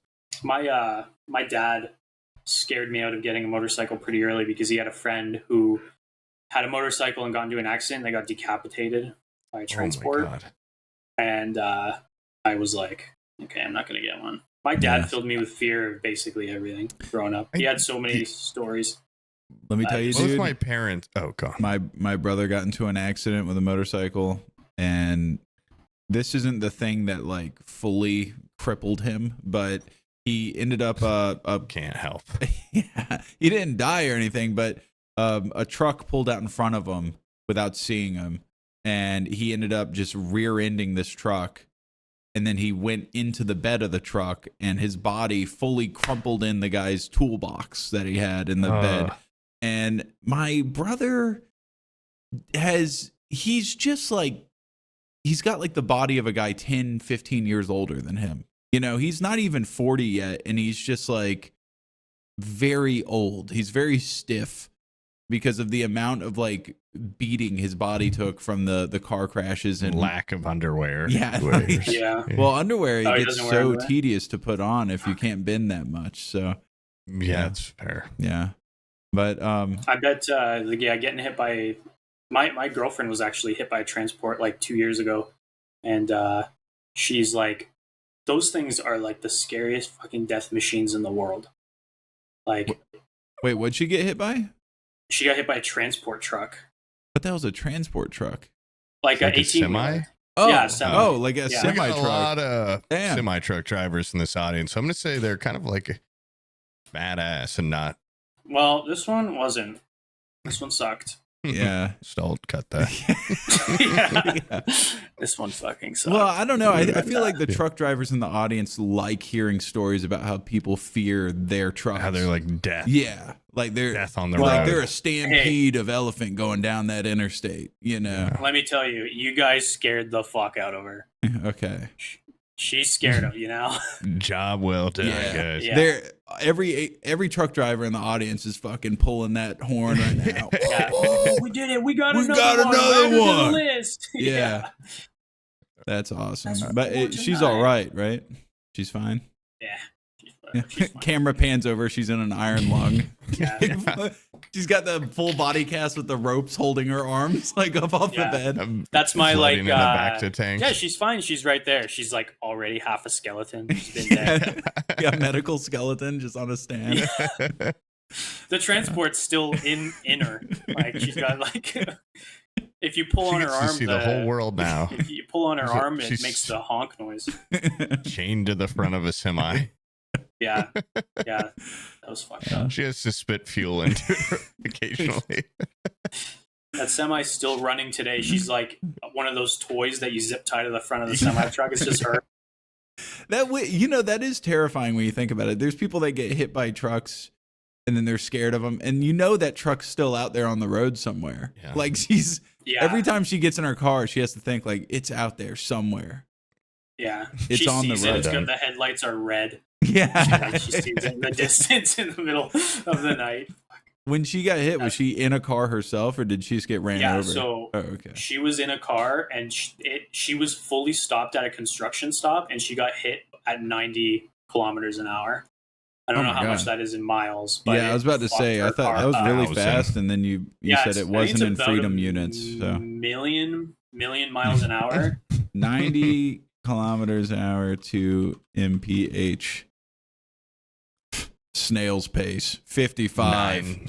9. I could Okay. take that without a car. I could tank that. Yeah, I could her take that. her car was like the back half of it up into her seat was like sandwiched, like it ceased God, to yeah. exist, and like the only thing that survived was a pack of Oreos. Was the only thing that survived that crash. Damn. Well, and her. And her. Yeah. Yeah. So she hopefully. got out of her car eating Oreos. Damn. Yeah. Damn, dude, watch where you're going. Damn, what the fuck? Yeah.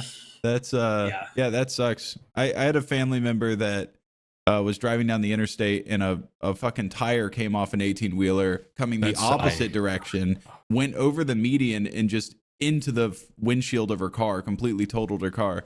And then a couple years later, the exact same thing happened a second time on the interstate. That's so and after that, they were just like, I'm not driving anymore on the interstate. Like, it's just not going to happen. About those people that like throw rocks, big boulders over the freeway at cars. Yeah. Like, yeah, that is like one of my biggest fears. Yeah. When I'm driving on the highway and I just see the graveyard of tires blown everywhere. Yeah, there's rubber. I'm always checking semis, like how wobbly. Yeah. You see those videos? Yeah, like one tire shoots out sideways, like it will just demolish you. Yeah. Yeah. And they've got so many tires. It's like they're probably not even that worried have 18 about it. Of them. I feel like you could do with 4. I think four really big ones. Spiked like awesome ones. Yeah. Speaking of spikes, I hate that they also have that shit on the side of their tires. It's like the death spike. Or like if you get too close, it'll blow your car off or something. What is the purpose of sometimes that? They're like, woo, you know, they get I know exactly what like, you're talking about. Fucking spike away from me, dude. Like, is it like an intimidation thing? It's there to intimidate you. They're like lug nut caps or something, but they make them look Mad Max style. They're huge. Got one in the center that's like a death spike, and it totally. It's so that I think that if you run into them, you flip or something. Like it'll just blow your tire That's just up. fucking Chad truck driver energy, guys. I like it. I like the energy. Get some truck nuts if you want to be Chad. Okay, don't put that death spike near me because I know even if it's for looks, it's gonna work. Every time I see one of those guys with those like huge truck tires, I look to see if the driver's spraying his face with spray paint, like silver spray paint. That's how I know if I'm safe or not. This guy cares Witness about me. Yeah, and listen for the witness me. Oh god, all clear. Fuck, he said it. Well, but it's so loud. You're driving Joe. so fast that I can't hear what he's saying. But if I can read the lips. So that's you gotta get a ham radio. Yeah. Yeah. Now that I have the van, dude, the interstate's scary because with 18-wheelers comes a giant. Like you have no idea how much air is getting moved out of the way by them coming, right? And so if I drive, like me. Come on, man. This is for all ages. This podcast that was gross and lewd. This is our educational episode. Apologies, and you come in here with that. Yeah. But anyways, while I'm talking, you work on that snake penis I asked about. Yeah. I started it. Make it wet looking. Oh, okay. That's what it looks like. That's crazy. Anyways, with the van, my van also has like a lot of sidewall to it. When they pass by, because I drive so slow, they come blazing by me. It pushes me out of the way. Like I have to hold on to the steering wheel and like turn you gotta fight it. Yeah, you gotta fight it big time. It's scary out there on the interstate. So I'm thinking about getting an 18-wheeler instead of the van. Just keep getting bigger until I'm pushing them out of the way. You make even more wind. I want that 36-wheeler. I want to get the widest. It'd be cool if like you drove one so big that as you were driving down the like 2-lane interstate, the cars coming the opposite way would like fly off. Yeah, they get sucked into the tailwind behind me. Yeah, if you get too big though, you'll have your own gravity going around you. You'll start pulling them towards you. Yeah. That would be, I mean, like instead of having like a cow catcher, you just make so much wind, you're just shooting shit out of the way before you even get there. Yeah, your hair gets blown back before I hit you. Oh shit.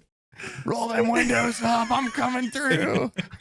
That's what the horns Or maybe you'd have to roll them down so it just shoots through the cabin. Protects you. Anyways, you will catch me dead driving one of those things. I have to go. It is almost dinner time. Braden, you've been an excellent guest. I'm sure the audience has no idea that this happened, but there were some slight technical issues. We had to stop recording 3 times, but I was gonna honestly, say, I feel like issues, it's not going to be as disjointed as we think it is. I think it's going to come out great. So thank you for your animal expertise and your snake penis drawing. And I wish we could have asked you more about paleontology and dinosaurs, the movie Dinosaurs. Mm-hmm. I love that movie. Check this out before you go. Look at this fucking thing. Whoa. Should have pulled that out earlier, huh? That's cool. Yeah. Whoa. Anyway. I thought it was fake for a second. Yeah. No. He's not blinking. No, you want. That's not a Florida alligator. What is that? This is a Cuvier's dwarf caiman. They're the smallest crocodilian in the world. Oh, they get bigger. They get bigger. Okay. So it's a baby dwarf. Yeah, she's like 3 years old. That's awesome. That's why its head's so big. Hey, so look at that, it's pissing on me. Don't they just keep getting bigger and bigger forever? Or am I crazy? Is that crocodiles? No, they don't do that. They live a long time, and they will. Well, they continuously grow throughout their lives, but like there's also that little myth of like, oh, like they have an unlimited lifespan, but they die under their weight or they expire for organ reasons. That's not true. They will grow, but by the time you have like a 50, 60-year-old crocodilian of any species, that yearly growth is like less than millimeters a year. Oh, okay. Like it's almost undetectable. Gotcha. I heard that they technically had on paper unlimited lifespan, but as they got older, they had. I fell for that myth too. I thought if I could, keep it safe, if we could breed with one, new organs, our children may live forever. Wouldn't that kind of be like, yeah, we could also live forever if our organs didn't fail us? I heard it was their brain. There's no way for your body to recreate brain cells. I think is what I want to keep growing bigger forever. Me too. Yeah. Giant. Yeah, I'd say no. They have lifespans that they can die for. They're very cancer resistant, so they usually don't die to cancer. But like other. So I wish science was just like, all right, then put that in me, and I wouldn't get cancer, and I'd grow bigger in me. Yeah, sew it into my body. Okay, so now let's talk about crocodile penises and why. Go ahead and draw one of those on that piece of paper. Send that to me on Discord. Every animal penis you can think of. What's your favorite animal penis? The biggest is the blue whale. The smallest? Yeah. I was pointing at poop, but yeah, smallest little drawing of a mirror. Yeah. The smallest, we all point at the camera and we say, "Hey, truck drivers, look at the screen." Boom. Okay. But well, clearly somebody just got home and the dogs are going fucking crazy. So yeah. So thank you, Braden. Thanks. Yeah, thanks. Anything you want to shout out? You don't have a YouTube channel or anything. You're just kind of. Yeah, I do. I do have a YouTube channel. I recently went scorched earth and deleted almost everything, but I do have plans to upload some better stuff. So if you want to check out Creature Crossing on YouTube. I had plans to launch a podcast in the new year, but apparently I can't even be a fucking guest on one without having technical issues. So I might postpone that a little bit. Yeah, good testing. But yeah, if you want to check that out, go ahead. I have some videos planned. Okay. Oh hell yeah! Awesome. You said you're working on a book. I am working on a book. Yeah. I don't know if you want to share any of that. Yeah, so it's boring. I assume none of you guys are going to be interested in it. It's about the biology. And evolution of garter snakes. So there's somebody out there. Yeah, you should make a YouTube video about one of them snake orgies that you're talking about. Sure. Yeah, I can. I'll do numbers. Wait, you can actually just go find those? Yeah, the Narcisse snake dens in Manitoba have one of the biggest congregations. You can find breeding balls where you guys are, wherever you have garter snakes. Breeding balls. What's the sign that I'm near? Yeah. Well, a big fucking ball of horny snakes, but you have to find where they hibernate, their hibernacula, and then find them right after the thaw. They go very deep? Yeah, usually about 3 feet. Sam, that wouldn't apply to you because it doesn't, they'll brumate over there, but it's not quite as serious as poobs or my brumation for our garter snakes would be. But springtime, you'd look for where they are and big. Wait, so they don't do the orgies down here? No, they do. It's just harder to know exactly when they're going to be coming out because they'll come out right as the snow starts to melt. Yeah. Whereas they'll come out when, I don't know, air pressure, barometric pressure horny. Or something. When they're horny. Gotcha. Blue balls. Whatever. Well, I'll keep an eye out. Yeah. If you find any, let me know. You'll smell it before you see it. Make sure you smell it. You're in for a treat. Okay. I'm trying to get ready for dinner, so I'm for some reason my imagination isn't doing it justice. My stomach's getting a little bit churned, but imagine it smell like Abby's cooking. what the fuck?